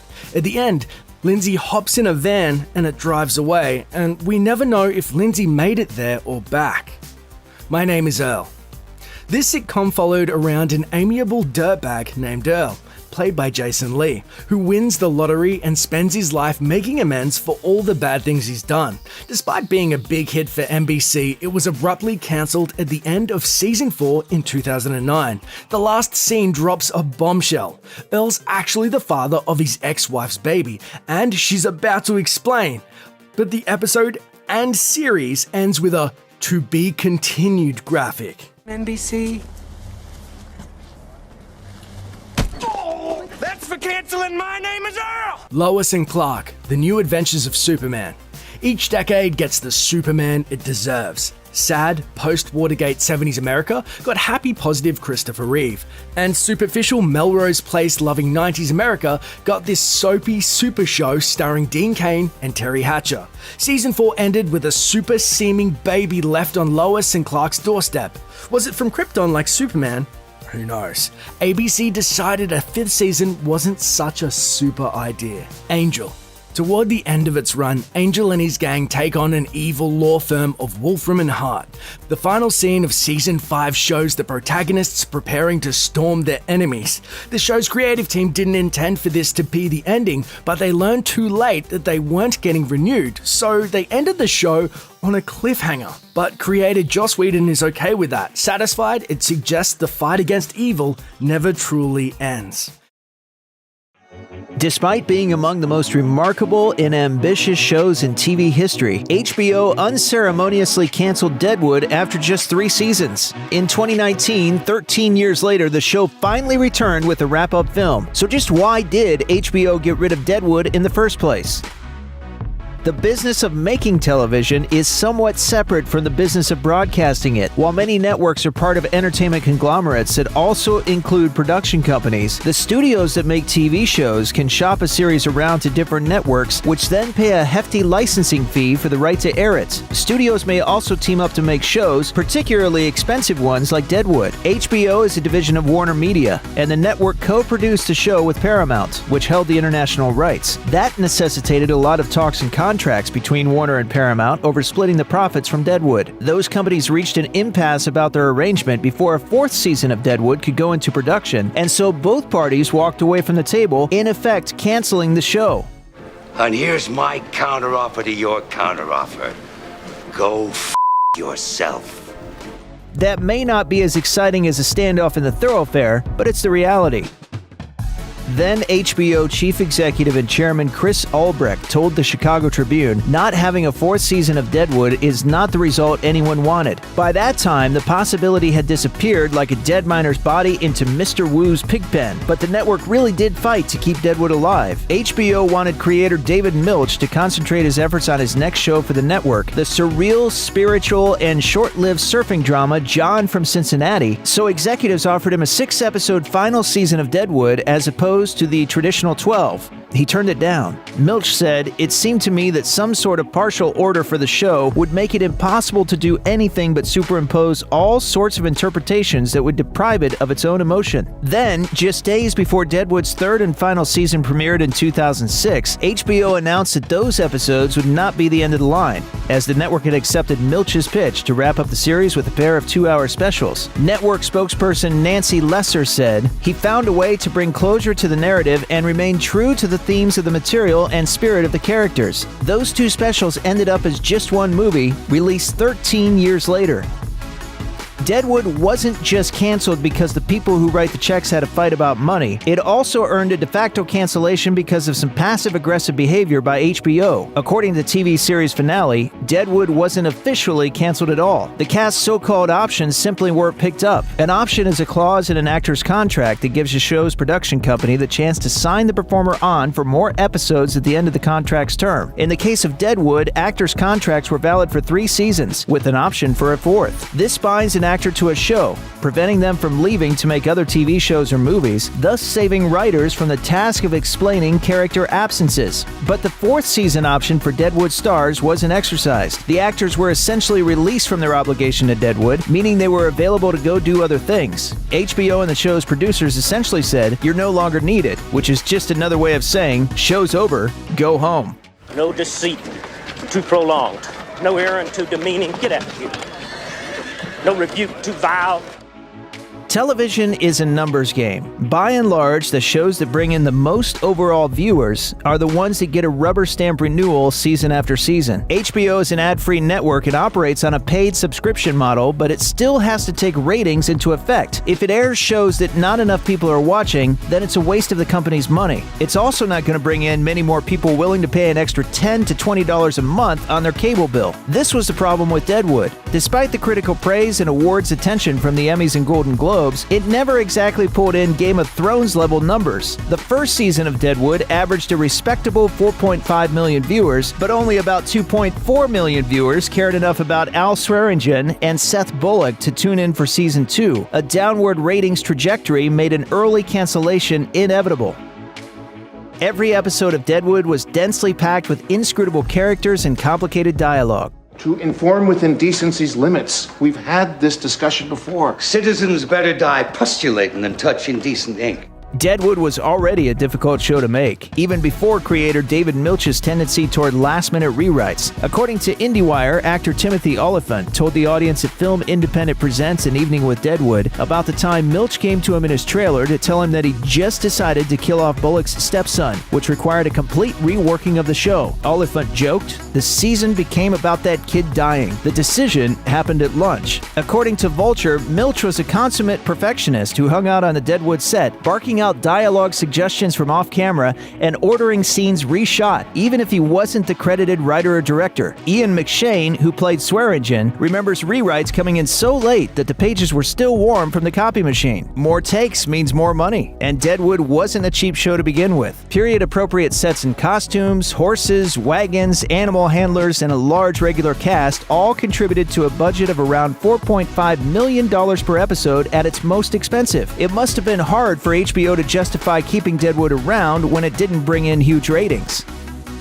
Long before the era of peak TV brought high-quality content to most every cable network and streaming service, HBO held itself up as the home of prestige television, bearing the famous slogan, "It's not TV, it's HBO." The premium channel carefully selects what handful of shows it will air at any given time, and while it tries to offer a little something for everyone, it can often find itself with a certain brand. In the mid-2000s, the flavor of HBO was solidly hip, envelope-pushing shows set in the present day. A sampling of its lineup at the time included Curb Your Enthusiasm, The Comeback, Extras, The Sopranos, and Big Love. Among those shows about cranky TV writers, deluded actresses, cranky British actors, depressed mob bosses, and plural marriage sat Deadwood, an often brutal, slow-moving western where the characters talked like they were doing Shakespeare with more profanity. It was an anomaly on HBO's schedule, and it was simply too weird to live. Always superfluous bloodshed. The deeper damage is best. While Deadwood was never a rating smash, casting directors and filmmakers were among those aware of the show's undeniably talented ensemble cast. By the show's third season in 2006, many Deadwood performers were already looking to move on to other roles and other challenges. Ian McShane had roles in a number of films lined up, including voice work in The Golden Compass and Kung Fu Panda, and live action parts in Hot Rod and The Seeker, The Dark is Rising. Molly Parker showed up in Hollywoodland and The Wicker Man, along with another period series, the 70s set's CBS drama Swingtown. Timothy Oliphant jumped right back into Live Free or Die Hard and Hitman. For many parties, Deadwood's cancellation came at the right time in their careers. A cult classic beloved by its legions of devoted fans, Veronica Mars put a fresh spin on the TV mystery genre. Former young adult novel author Rob Thomas created the show, a modern-day combination of noir and Nancy Drew, and it ran for 3 seasons on UPN and the CW. Years later, the show would be resurrected as a successfully crowdfunded movie. Let's explore the real reasons why Veronica Mars was canceled. Low ratings. Television networks are businesses, and low-rated shows tend to be poor investments. Yeah, I want it both. This serves as a preemptive apology for the conversation that's about to take place. In its first season back in fall of 2004, Veronica Mars ranked a dismal 148 out of 156 total shows. It ticked up a bit to 145 in its second season and 138 in its third and final year. All the while, total viewership held steady at about 2.5 million viewers. Ta-da! Said CW Entertainment President Don Ostrov at a TV industry event shortly after the cancellation, "We really tried every single year to bring in more viewers, and we just weren't able to crack it." Maybe that's true, but the network didn't do Veronica Mars any favors by scheduling it against Fox's American Idol at the peak of its popularity. That is slightly disturbing. Tough fit with the CW. In 2006, the two struggling networks, the WB and UPN, merged into a new network called the CW, which became Veronica Mars's new home. This face, right here, my over-the-moon face. Sadly, despite surviving the merger, it wasn't an easy fit. Even though CW corporate sibling Warner Brothers Studios produced Veronica Mars, it was canceled because it couldn't draw in new viewers. So are you going to tell me why I'm here, or should I just sit back and enjoy your impression of a mildly constipated David Caruso? That's because the CW was going after a couple of very specific audience niches, and Veronica Mars, a difficult to categorize show that was a little funny and a little dramatic, didn't fit in with the vampires and superheroes. Ahead of its time. Veronica Mars ran on broadcast TV just before the so-called second golden age of television, and before streaming services opened up new opportunities for quirkier shows like the kind Rob Thomas creates. Before shows like Breaking Bad and Game of Thrones found accolades for their intricate plotting that required viewers to pay close attention and watch every episode, TV shows that dared to be innovative, cinematic, and complicated were often critically acclaimed but commercially ignored. Veronica Mars aired around the same time as Arrested Development, another show that pulled in a small but devoted audience of fans who appreciated precision. Cuckoo-ca-cha! Cuckoo-ca-cha! What are you doing? Michael and women? A That's what I was just telling him. No reboot. While Veronica Mars was still in the air, some CW executives asked Thomas to write a show about rookie cops. He countered with the idea of making the 4th season of Veronica Mars jump forward in time to show Veronica in her first year as an FBI agent, and they produced a pilot presentation, a mini episode about 12 minutes long. While well received by the CW brass, the reboot wasn't meant to be. Thomas explained in an interview that he thinks CBS President Les Moonves killed it. We went from dead to back on the air to dead again very quickly. Our Hail Mary pass came very close to working, but didn't quite get past all the filters it needed to. Moving on. Probably seeing the writing on the wall, Thomas had already secured his next gig by the time the series was wrapping up its 3rd season. Those days are over and it's time to move on. He was hired on as a writer and producer for ABC's Misguided, a sitcom starring Judy Greer as a high school guidance counselor.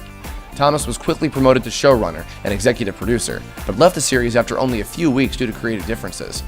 Misguided was ultimately a mid-season replacement that aired only 7 episodes in the spring of 2008, freeing up Greer to move on to better things. Resurrection.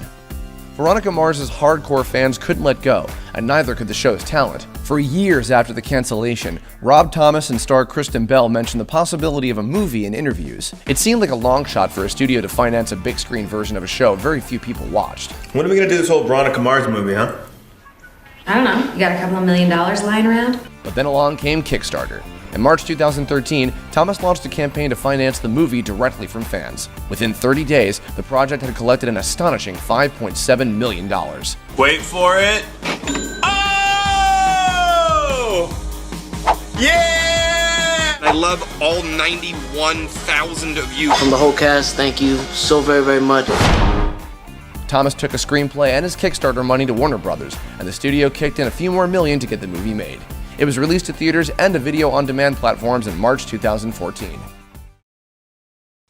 Some of the best TV series of all time were canceled too soon, but those overlooked classics at least had enough episodes aired to build up a fan base that was devastated when the shows were pulled before their time. Imagine how it must feel to be a creator, producer, or star of a TV series that performed so poorly that it was ripped off the air after only a single episode. Here are some shows that share that very unfortunate distinction. Co-ed Fever.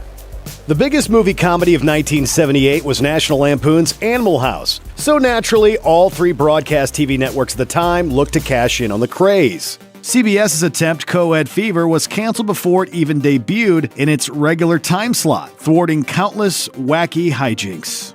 Why don't we all go over to Dean McGee's house and glue his wife to the ceiling? After the TV premiere of Rocky in 1979, CBS had some time to fill and aired a special preview of the show, which was set on the campus of a former women's college that had just started admitting men. While the show ranked a reasonable 19th in the Nielsen ratings for the week, it lost so much of the Rocky audience that CBS shut it down completely. Public Morals.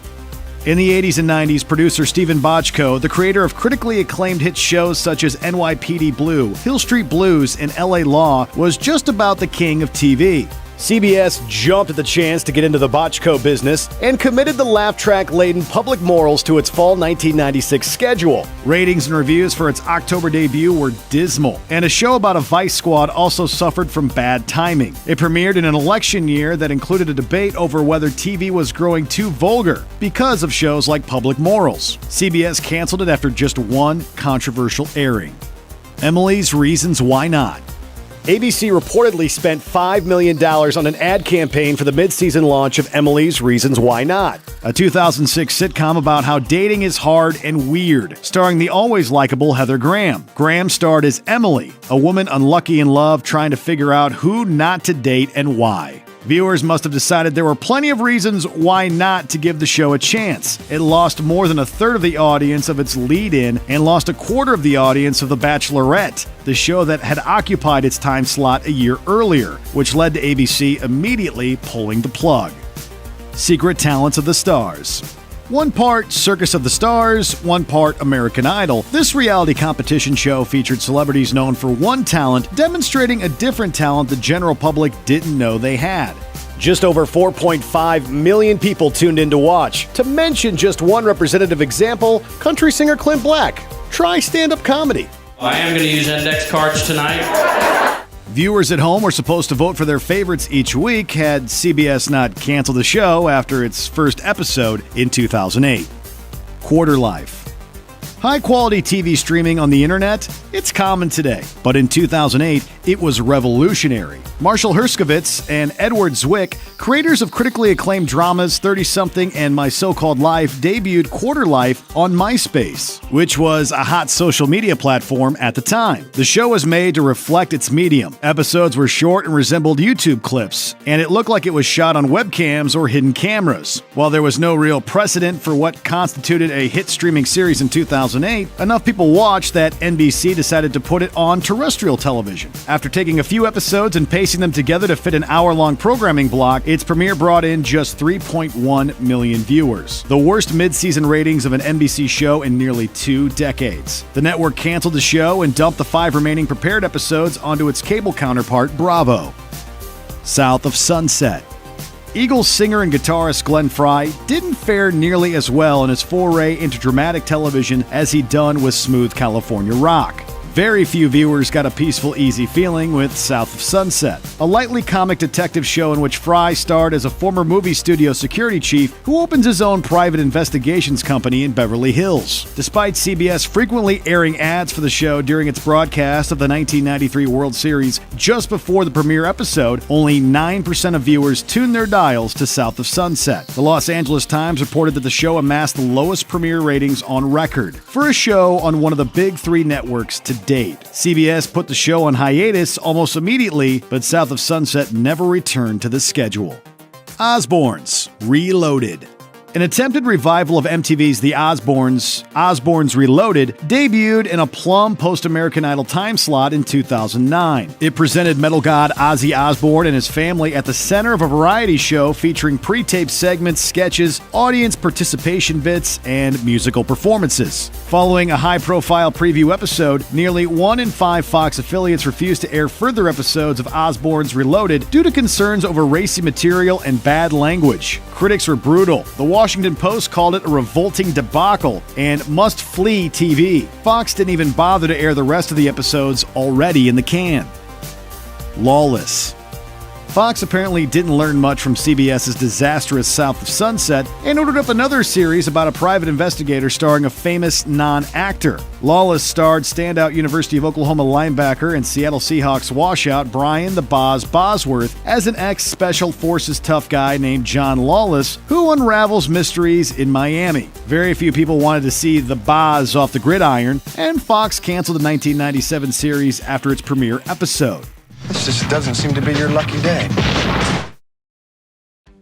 Network executives are paid to make the tough decisions, and sometimes they're also paid to make weird and bizarre decisions, like canceling your favorite show for no apparent reason. If you ever thought show business made sense, well, think again. Here's a look at the dumb reasons these TV shows were canceled. Police Squad Goals. Lots of movies are made out of TV shows, but the 3 Naked Gun movies probably marked the first time a successful series of films were spawned from an incredibly unpopular TV show. Nice beaver. Thank you. I just had it stuffed. Let me help you with that. Filled with sight gags and reoccurring jokes, Police Squad, starring Leslie Nielsen as Lieutenant Frank Drebin, hit the airwaves in 1982 and was pulled after just 4 episodes, with the remaining 2 burned off over the summer. ABC president Tony Thomopoulos was surprisingly frank about why people weren't tuning in. He told a reporter that, quote, "The viewer had to watch it to appreciate it." That's right, Police Squad asked that its audience try the crazy thing where they pay attention to what's happening on the screen. Apparently the jokes on ABC's hit shows Happy Days and The Love Boat were so simple they could be understood by osmosis.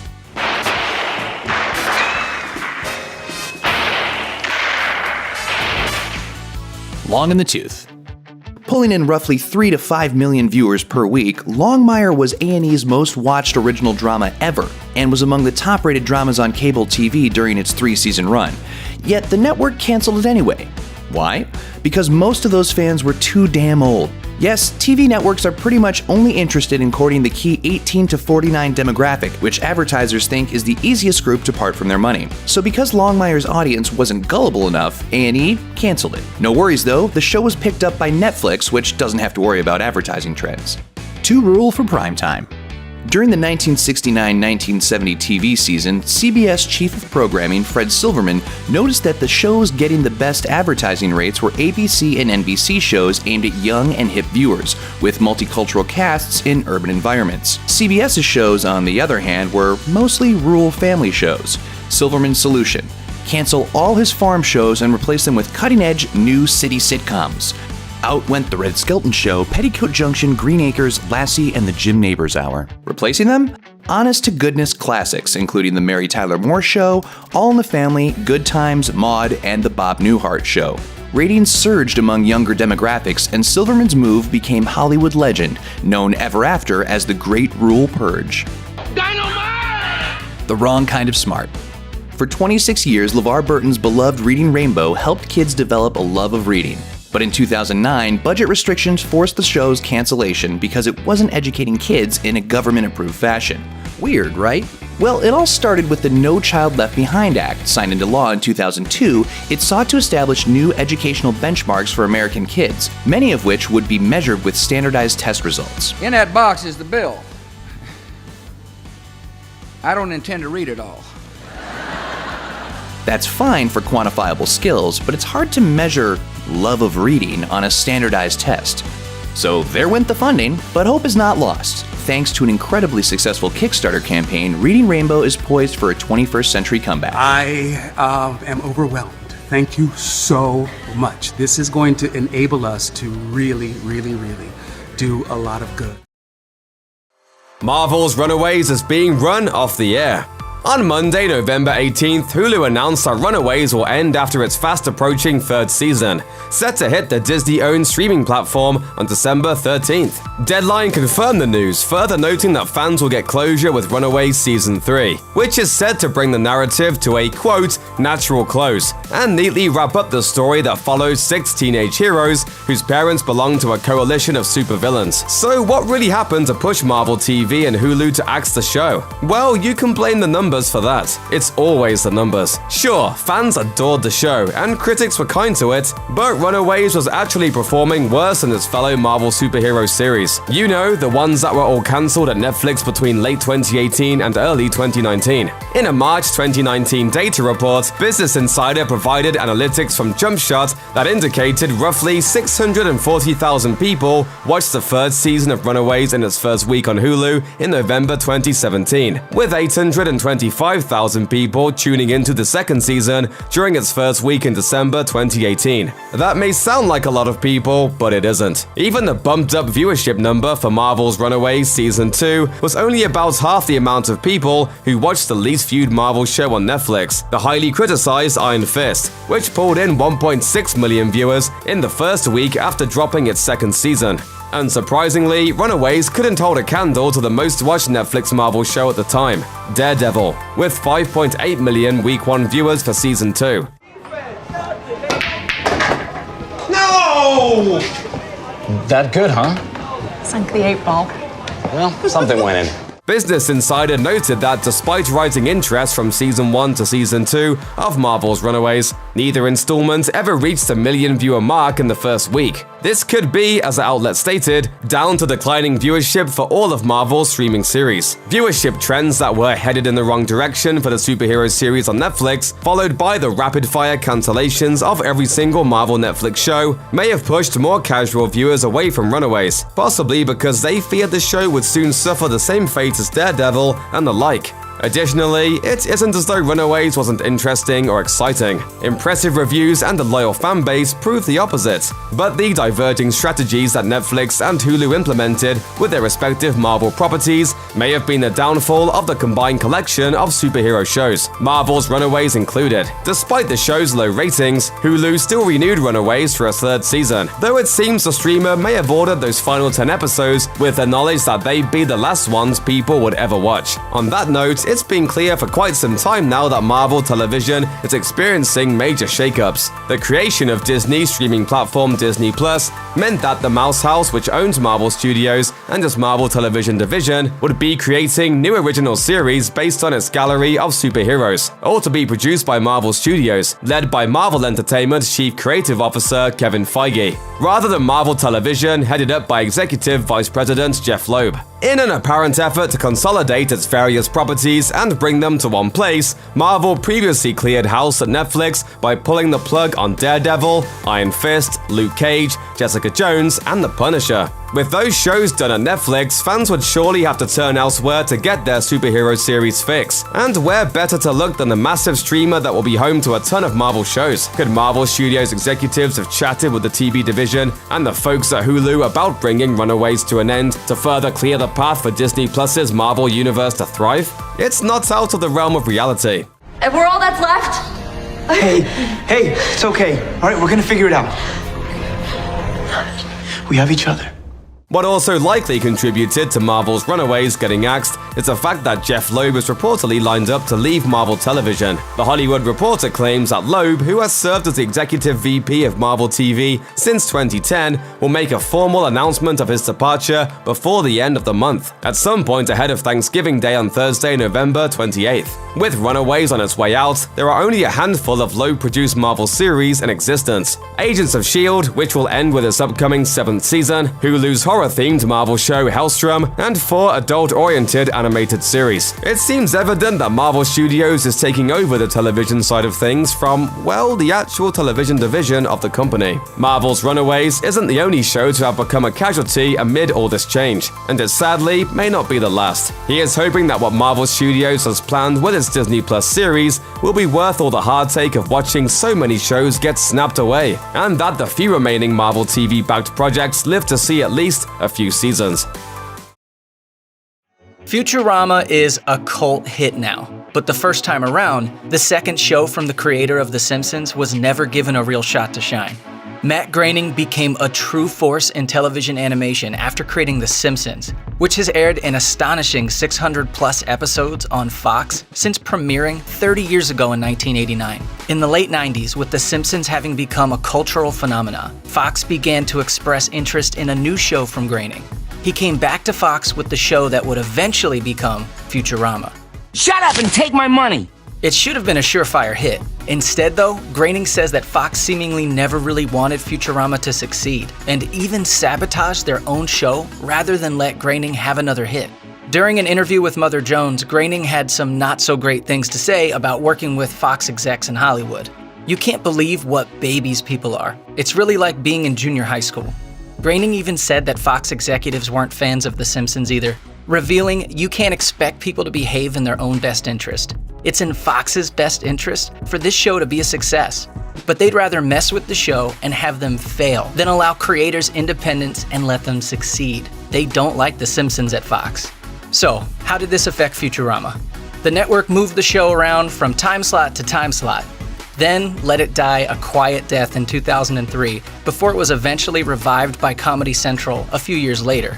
But the network seemed to be working against the show even before it debuted.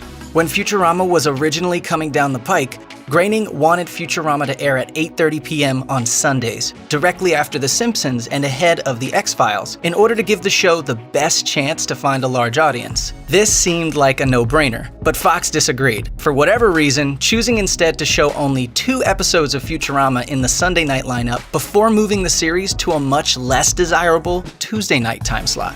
By the time the second season of Futurama came around, Fox moved the show back to the 8:30 p.m. Sunday spot in which the first 2 episodes aired. Then, in a move that alienated audiences further, Fox shifted the show again in the middle of the season, this time bumping it up to 7:00 p.m. on Sunday. And irregularly timed sporting events, which were a huge moneymaker for Fox, made it even harder to anticipate when Futurama would air each week. This up and down scheduling had another disappointing consequence. Fox held on to episodes of Futurama made for the 3rd and 4th seasons and reserved them for a 5th season that didn't even end up airing on the network. Fox never formally canceled Futurama, not in the way that television series are usually axed nowadays. The network simply stopped purchasing new episodes of Futurama, and the series went out of production ahead of the fall 2003 broadcast season. At least I still have my self-respect. A couple years later, though, Comedy Central picked up Futurama. The series lasted another 3 seasons on the network before it ended in 2013, proving Groening right and Fox wrong. In a 2003 interview with the Calgary Sun, Groening offered his candid thoughts on the situation. The people at Fox didn't ever support the show, and it wasn't to their taste, and in my opinion, they're out of their minds. But they don't like The Simpsons either. The idea of a TV show that they haven't gotten their greasy fingers all over creatively drives them nuts. That's why almost everything else is so lousy. We won the Emmy for Best Animated Show, and I didn't even get a begrudging phone call from anyone at Fox. That's a dark company that they can't even make a fake phone call. Ouch. Tell them how you really feel, Matt. Bite my colossal metal ass! Ultimately, though, Groening got the last laugh. Futurama became a cult classic hit on a different network. The Simpsons continues to run to this day, and his show at Netflix, Disenchantment, scored a 2nd and 3rd season in late 2018. You know what they say, living well is the best revenge.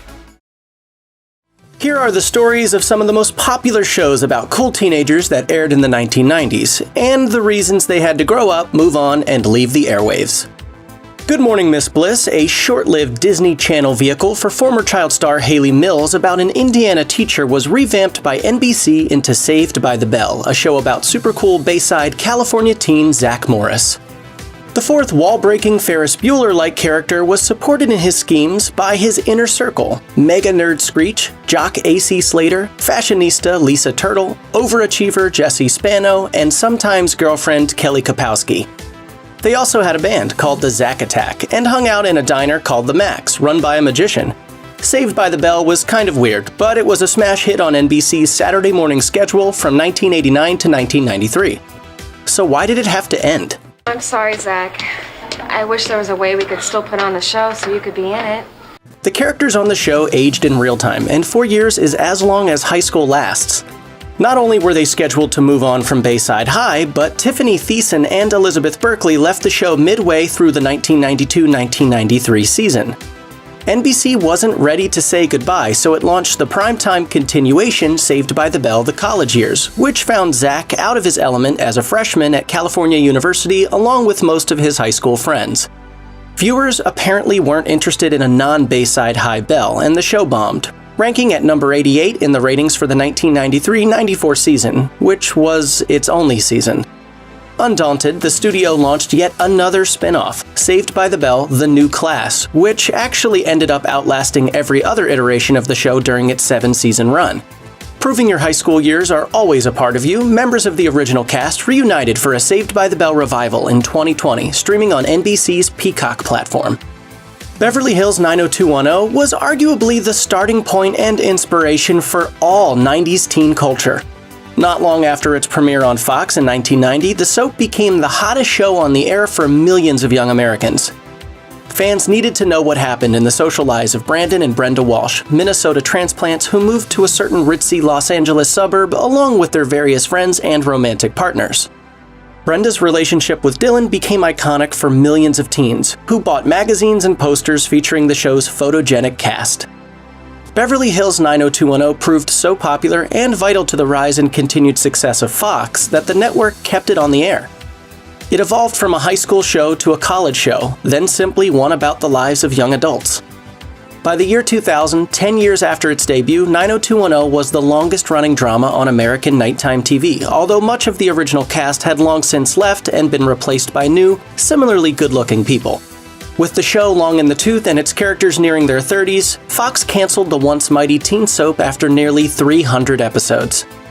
Like many long-running series, Beverly Hills 90210 spawned a series of spin-offs, the most popular of which, Melrose Place, became one of the defining shows of its era in its own right.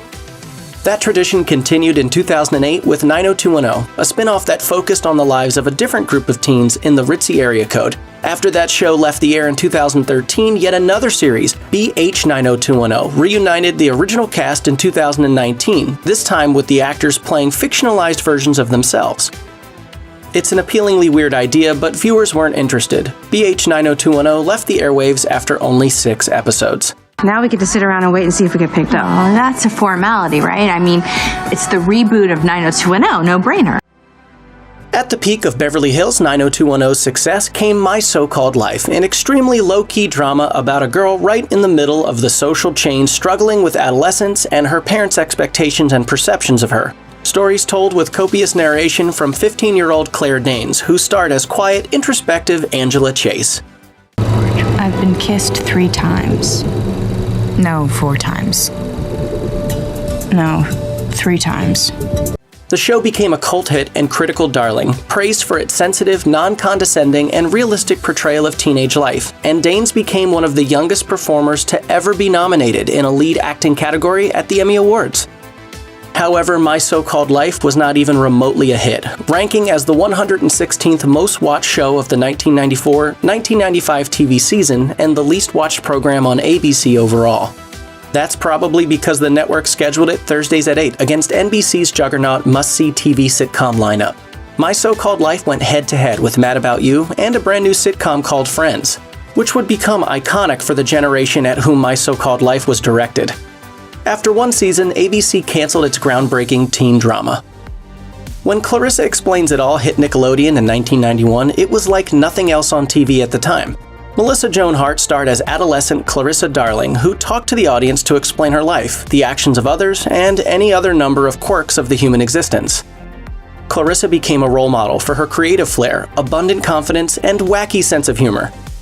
Plus, viewers could relate to the trials of having goofy parents and an annoying little brother. During Clarissa Explains It All's 4th season, Nickelodeon decided that it wasn't going to order more episodes. Why? At 17, the character of Clarissa was too old to be starring in a Nickelodeon show, but not cool enough to star in a show on sibling network MTV. Creator Mitchell Kriegman told Mental Floss, "In those days, Nickelodeon stopped at 14 and MTV started at 15 or 16, and there was no middle ground.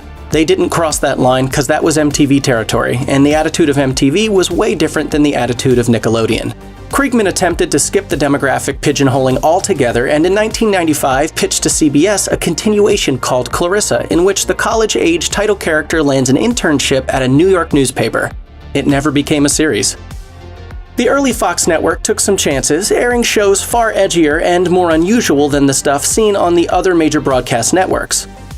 In 1990, it aired the surreal high school comedy Parker Lewis Can't Lose. Later shortened to just Parker Lewis, the show starred Corin Nemec as an extremely cool teen doing constant battle with his principal with the help of his friends, a rocker named Mikey and a nerd named Jerry, whose trench coat pockets held a treasury of bizarre gadgets.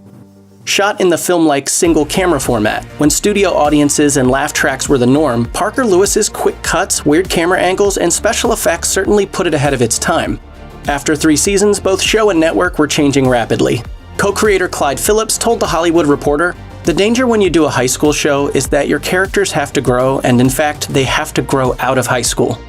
As for Fox, the network was, quote, looking a bit to get more adult, co-creator Lon Diamond said, explaining that the network was, at the time, aiming for more serious teen content. Fox pulled the plug in 1993 after 3 seasons.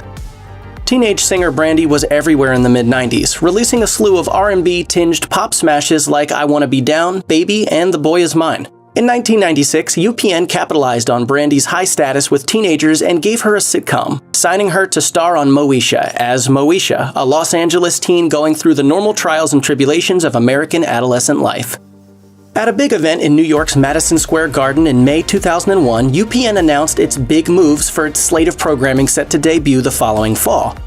It was nothing short of an overhaul. What with the cancellations of its 2 longest-running shows, Star Trek Voyager, which had been on the air since 1995, and Moesha ending its 5-year run. The reason? Moesha had, quote, run its course, according to CEO Dean Valentine, who said, "It was time to freshen up the night." Getting rid of Moesha may have also been a way to make room and set aside some cash. During the same media confab where the show was officially canceled, UPN announced that it had acquired 2 series from rival mini-network the WB, Roswell and Buffy the Vampire Slayer. Most movies and teen shows about teens are about the rich and popular kids. MTV's animated hit Daria had plenty of those characters, except that they were a source of derision for the heroes. Brutally sarcastic and proud social pariah Daria Morgendorffer and her best friend, aspiring painter Jane. The series brutally mocked high school and all its social conventions, with Daria delivering her vicious and pointed criticisms at the jocks, cheerleaders, and her popularity-obsessed sister Quinn. You can't go! You'll ruin everything!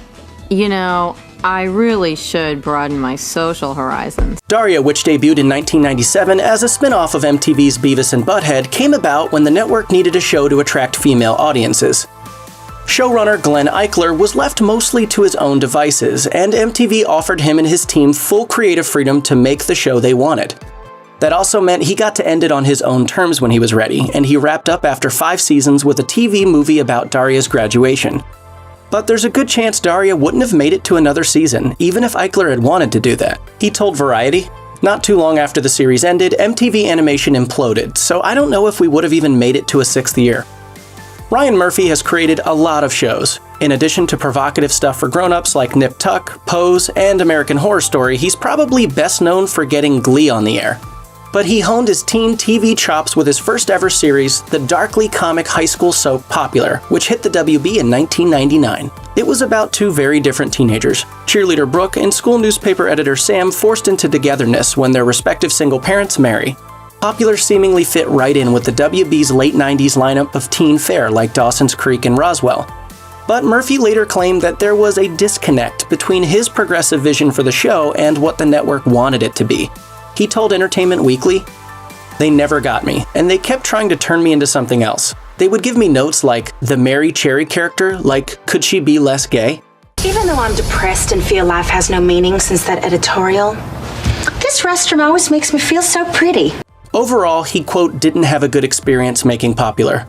Despite his following the network's every suggestion, the show still got canceled after 2 years anyway. The hit 1995 movie Clueless concerned a clothes-obsessed Beverly Hills teen named Cher Horowitz who just wants to get her driver's license, hang out with her friend Dion, and give new student Ty a life-changing makeover. The cheery and casual dynamic, along with the film's popularity, made a TV version almost a foregone conclusion, and Clueless the show wound up on ABC's TGIF lineup in the fall of 1996. Several cast members of the film reprised their roles while Rachel Blanchard took over for Alicia Silverstone as the lead. Despite moderately high ratings, it ranked number 53 for the year. ABC canceled it, only for the teen-skewing UPN to seize it. The change in venue to the generally little-watched, smaller network hurt the show. Viewership fell, and after the third season of Clueless saw another ratings drop, UPN canceled the show. Buffy, a vampire slayer played by Sarah Michelle Gellar, constantly faced danger, violence, and death in the line of duty. And Buffy the Vampire Slayer the show outlasted almost as many threats. It survived a rescinded cancellation, the second death of the title character, a network switch from the WB to UPN, the exit of popular characters Angel and Cordelia to the spin-off Angel, and consistently poor ratings, never ranking higher than 120th place in the annual Nielsen tally. Nevertheless, Buffy's crew produced 144 episodes of what would become one of the biggest cult shows of all time, chock full of action, stunts, and serious acting. That amounted to a tremendous grind for Gellar, and by 2003, she'd had enough. I quit. I resign. I'm fired. She told Entertainment Weekly, "I'm 26. I'm married. I never see my husband. You want to pick up and go. Try other things. Live in different places. It feels right, and you have to listen to that." Without Buffy, there could be no Buffy, and so UPN wrapped up the series. Sci-fi shows that didn't live up to expectations were often unceremoniously canceled in the 90s, usually for complicated, fascinating, and bizarre reasons. Here's why some sci-fi classics, near classics, and never got to be classics had their runs cut short. Even today, the concept of quantum leap is pretty novel, offering up endless possibilities for a sci-fi show. Dr. Sam Beckett develops time travel technology and tests it on himself, traveling into the past and temporarily appearing as a different person in each episode. Oh boy. After some humorous growing pains as Sam gets used to his new identity, he ultimately rolls with it and invariably leaves his momentary host's life a little bit better than before he arrived. And his guide through it all is a present-day based hologram version of his friend, Al. Not only one of the few network sci-fi shows of the time, the 1989 to 1993 series was the rare genre show to receive attention from mainstream awards bodies. Quantum Leap earned 3 Emmy nominations for Outstanding Drama Series, while stars Scott Bakula and Dean Stockwell both won a Golden Globe. But in spite of the acclaim, Quantum Leap never leapt to the top of the TV ratings chart. NBC frequently bounced it around multiple time slots during its 4-year run, making it hard for fans to find. Viewership numbers reflected that, as the series never ranked higher than number 53 in the annual ratings. In 1993, NBC canceled Quantum Leap, and Sam never even made it home. It's only recently that superhero-based series have become mainstream entertainment worthy of huge budgets and good time slots. In fall 2019, half the CW's 12 primetime shows were based on DC Comics characters. One that's been consistently popular since its debut is The Flash, which stars Grant Gustin as Barry Allen, aka the title character who wears a red jumpsuit and can run preposterously fast. However, it's actually the second network primetime show about the speedster, following CBS's 1990 series, The Flash, starring John Wesley Shipp as the world's quickest hero. A dark, moody, crime-heavy show, CBS had a lot of faith in the series, dropping a whopping $6 million on the pilot episode alone, including $100,000 on Shipp's Flash costume. So, what am I wearing here? CBS didn't play it safe with the scheduling, though, placing The Flash, a 60-minute show, in a bizarre hour-straddling time slot of 8:30 to 9:30 p.m., opposite NBC's mega hits A Different World and Cheers, as well as Fox's hot soap Beverly Hills 90210. Too few people watched such an expensive show, and CBS stopped it after its one and only season. The early 90s NBC series Sequest DSV had all the makings of a hit. After all, the show was set on a high-tech deep-sea vessel staffed by genius scientists portrayed by the likes of Jaws star Roy Scheider and teen heartthrob of the moment, Jonathan Brandis, as they had exciting, action-packed sci-fi adventures. The crew also interacted with a talking dolphin named Darwin and met a mermaid. A joint production of Universal Studios and Steven Spielberg's Amblin Television, it boasted a huge per-episode budget that made for great, for TV at the time, special effects. And yet, NBC couldn't pull in a big audience. For its freshman season, Sequest DSV ranked a lowly number 83 in the ratings, perhaps because it aired opposite CBS's very popular Murder, She Wrote and Fox's Martin. Efforts to revamp the series, switching out cast members, committing to less science-heavy stories, and venturing outside of the submarine more often, only worked a little, with the show moving up to 64th place in the ratings for the 1994-1995 season. For Season 3, producers once more made broad changes, moving the action ahead 10 years, dumping Scheider in favor of Michael Ironside as a new captain, and renaming the show Sequest 2032. That didn't do the trick, as the show fell to a lowly number 117 before NBC permanently sank the series. Anchoring Nickelodeon's Saturday Night Snick lineup for most of the mid-90s, The Secret World of Alex Mack was a sci-fi show about an Arizona teenager who gets covered in a secret proprietary chemical that gives her powers like telekinesis, the ability to shoot electricity out of her fingertips, and to transform into a sentient puddle at will. 1 minute I'm walking home, the next there's a crash and I'm drenched in some weird chemical.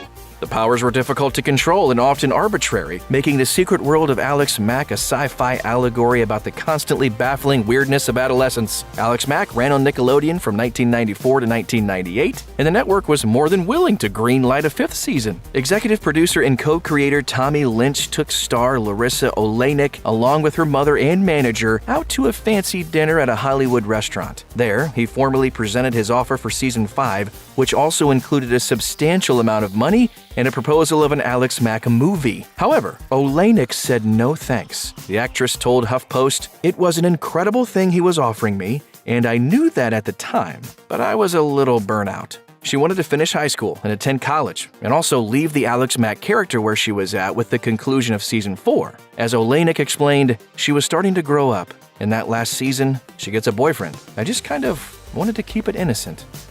Babylon 5 was among the most prominent sci-fi shows of the 90s. Its first 4 seasons aired on local TV stations affiliated with the Primetime Entertainment Network programming block, and when that conglomeration went defunct, the show finished its run on cable network TNT. Babylon 5 ran for 5 seasons, as had been the intent from the beginning for creator J. Michael Straczynski. He'd mapped out one big, grand story about a space station, its inhabitants, and the sometimes warring alien races it encounters. In 1999, about a year and a half after the final Babylon 5 aired, TNT broadcast A Call to Arms, a Babylon 5 made-for-TV movie that acted as a bridge and setup to a new space-set series called Crusade. An entire first season of 13 episodes were written, shot, and completed only for TNT to preemptively cancel Crusade before its premiere, rendering the whole thing a limited series. According to Straczynski, TNT wanted the show to appeal to a broader audience, and the studio made him comply with its creative demands. Ultimately, Straczynski didn't give the network what it wanted, so it pulled the plug. Superboy got off to a rocky start, debuting in syndication in 1988. The show followed Superman, aka Clark Kent, just before he'd grow into his powers as the Man of Steel and find work as a journalist at the Daily Planet. John Hames Newton won the role of college-age Superman, but he was fired after Season 1 when he asked for more money. Could it be because you always have your greedy paws where they don't belong?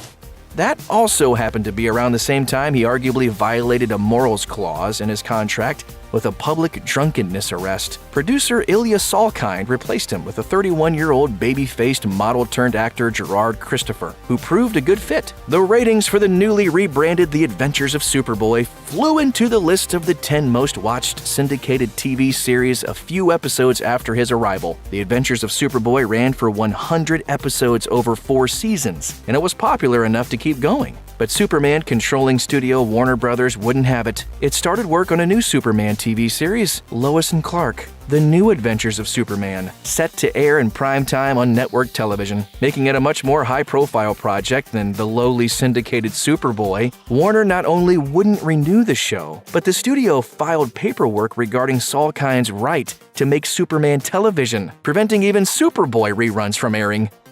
In 1993, Mighty Morphin Power Rangers debuted, and it quickly became a multimedia kiddie phenomenon not seen since the likes of Masters of the Universe a decade earlier. The plot followed a group of teenagers who were bestowed with mystical martial arts abilities and the control of giant robots, which they used to fight space monsters. Mighty Morphin Power Rangers dominated the ratings, while action figures of the different Power Rangers flew off the shelves. A year later, the children's television landscape was flooded with blatant Power Rangers clones, including tattooed teenage alien fighters from Beverly Hills, Superhuman Samurai Cyber Squad, and VR Troopers. Trooper transform! We are VR! In that series, a group of friends are given fighting suits and powerful vehicles by the mysterious Professor Hart, who needs them to fight the menacing army of Grimlord, which is attempting to break out of the virtual reality world and into the meat space. Unlike the Power Rangers, the VR Troopers weren't teens but well into their 20s. And unlike the other Power Rangers clones, VR Troopers lasted 2 seasons as opposed to 1. What ultimately did it in was that it couldn't compete with Power Rangers where it really counted: toy sales. The whole point of VR Troopers was to move toys, and not enough kids bought the merchandise to justify a 3rd season of the TV show. If you were a kid, tween, or non-partying adult in the early 90s, the place to be on Friday nights was in front of the TV, tuned into ABC's TGIF lineup of sappy, family-friendly programming like Full House, Family Matters, and Step by Step. By 1996, many TGIF shows were fading, and ABC made attempts to lure in newer and even younger viewers with puppet-based programming. And during that season, Muppets Tonight and Aliens in the Family joined TGIF. The first was an update of the classic The Muppet Show, while the latter was a bizarre sci-fi sitcom about a Brady Bunch-esque blended family, except Dad Doug Brody and his kids were human, and Mom Cookie and her offspring were mildly monstrous aliens. Their meet cute, Cookie abducted Doug, and then he fell in love with her. The show's real star was the strange and grotesque Bobit, a talking baby genius with a taste for chaos and destruction. The creature even had a catchphrase: I require pudding. Pudding? In the morning? Well, Philly doesn't think that's a very good idea. Although the aliens were the work of the famous Jim Henson's Creature Shop, the tonally dissonant Aliens in the Family didn't mesh with the rest of TGIF, and it lasted just 8 episodes. Nor did it help to revamp the TGIF lineup, which by fall 1996 was back to its lineup of teen-centered shows. Star Trek: The Next Generation revived and reinvented the Star Trek franchise on the small screen, leaving behind the original series' campy vibe and clunky effects in favor of sleek, high production values. But it also ramped up the thoughtful, meaningful, allegorical plots, all led by the captivating Patrick Stewart as the kind and brave Captain Jean-Luc Picard. After 7 successful seasons, The Next Generation wrapped up with a finale episode that drew more than 31 million viewers. Blockbuster ratings for a network TV show, but unheard of for a series syndicated to individual local stations. A few months later, the show received an Emmy nomination for Outstanding Drama Series, which was an extreme rarity for a non-network show and a sci-fi series. So why would Paramount set phasers to cancel? The big screen beckoned. Just 4 days after the last episode of The Next Generation wrapped, cast members reported to a different stage on the Paramount lot to film Star Trek Generations, the first movie in the long-running blockbuster franchise to feature the casts of both flagship Star Trek shows. In that film, the old crew passed the torch to the newer one. William Shatner's Captain Kirk died, making room for Picard and company to occupy 3 more Star Trek movies. With the commercial and critical popularity of Star Trek: The Next Generation, it was clear that 90s TV viewers wanted more science fiction options, particularly Star Trek shows. In 1993, the space station set Star Trek Deep Space Nine debuted in syndication, featuring Avery Brooks as Commanding Officer Benjamin Sisko, the first African-American lead character in franchise history. I can assure you, this old cat may not be as toothless as you think. Right now, I've got 5,000 photon torpedoes armed and ready to launch. DS9 earned solid ratings and syndication for most of its early seasons, guaranteeing at least a moderately long run. The success of Fox in the late 80s and early 90s showed the TV industry that there was room on the dial beyond the big three of ABC, CBS, and NBC. In 1993, plans for new channels UPN and WB were underway. The new networks competed to nail down affiliates, most of which were formerly independent channels around the US, and which had relied heavily on syndicated programming like Deep Space Nine. In short order, a few hundred formerly independent stations signed up to air UPN and WB programming, and non-network shows suddenly had less access to airtime. Oddly enough, UPN was operated by Paramount, the rights holder of Star Trek properties. The very first show ever broadcast on UPN? Voyager, another Star Trek series. Don't let them do anything that takes you off the bridge of that ship, because while you're there, you can make a difference. 2020 has been a year of bad news, and things aren't much different in the world of television. Sadly, a number of much-loved TV series have come to an end this year. Here's the real reason these TV shows were canceled in 2020. The reality police show Cops began all the way back in March 1989 and continued airing new episodes for 30 years. This is despite the show being canceled by its original network home Fox in May 2013, before getting a second lease on life at Spike TV, which later became the Paramount Network. After Spike picked up the series, studio president Kevin Kay told The Hollywood Reporter, "Cops is a remarkable series that has been able to sustain strong ratings well into its third decade, a monumental achievement in television." But this remarkable series wouldn't last forever, and in June 2020, the Paramount Network made the announcement that Cops had finally reached the end of the line. The show's abrupt ending came in the wake of worldwide protests against race-based police brutality, a matter that many critics have long accused Cops of minimizing. According to the New York Times in 2013, civil rights group Color of Change proclaimed, the show's producers have built a profit model around distorted and dehumanizing portrayals of Black Americans and the criminal justice system. In the wake of 2020's protest over police brutality, these complaints found a renewed sense of impact and likely influenced the show's cancellation. This wasn't the only reason Cops ended, though. For example, Cops' future wasn't helped by the fact that, according to Deadline, Paramount Network has been moving away from all unscripted programming. In October 2020, Vulture reported that Cops was briefly resuming production, but only, quote, to fulfill commitments to overseas territories. These episodes won't air in the US. Arrow was to the Arrowverse what Iron Man was to the Marvel Cinematic Universe. A barrage of superhero shows spun off from this Green Arrow TV show, which kicked off its run in October 2012. But everything ends eventually, and so it was with Arrow, which aired its final episode on January 28, 2020. The news of Arrow's final season was announced via a tweet by the show's lead actor, Stephen Amell, who tweeted, "Playing Oliver Queen has been the greatest professional experience of my life, but you can't be a vigilante forever. Arrow will return for a final run of 10 episodes this fall. There's so much to say. For now, I just want to say thank you." Amell later expanded on his thoughts on leaving the show, revealing that he was the primary impetus for the show's end, and that he had originally hoped Arrow could go on without him. The iconography of Green Arrow has always been something that's bigger than me or any other actor that's playing him or voicing him. Like Iron Man, Arrow is now gone from the universe he began, but the show's legacy will doubtless live on. When it debuted on ABC in February 2015, the sitcom Fresh Off the Boat was the first network primetime show to feature an Asian American family in 20 years. As Eddie Wong, whose memoir the series was based on, said to over 1,000 guests at Fresh Off the Boat's premiere party, "Today we've arrived." Starring Randall Park and Constance Wu, the landmark program would go on to run for 6 seasons. After exceeding 100 episodes, ABC announced that Fresh Off the Boat would be pulling into port for good once its 6th season wrapped up in February 2020.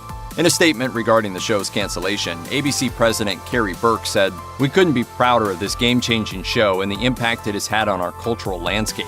Burke didn't give a specific reason for the show's cancellation. However, Variety later noted, the series had seen its ratings decline as it went on and was moved to Friday nights for its 5th season.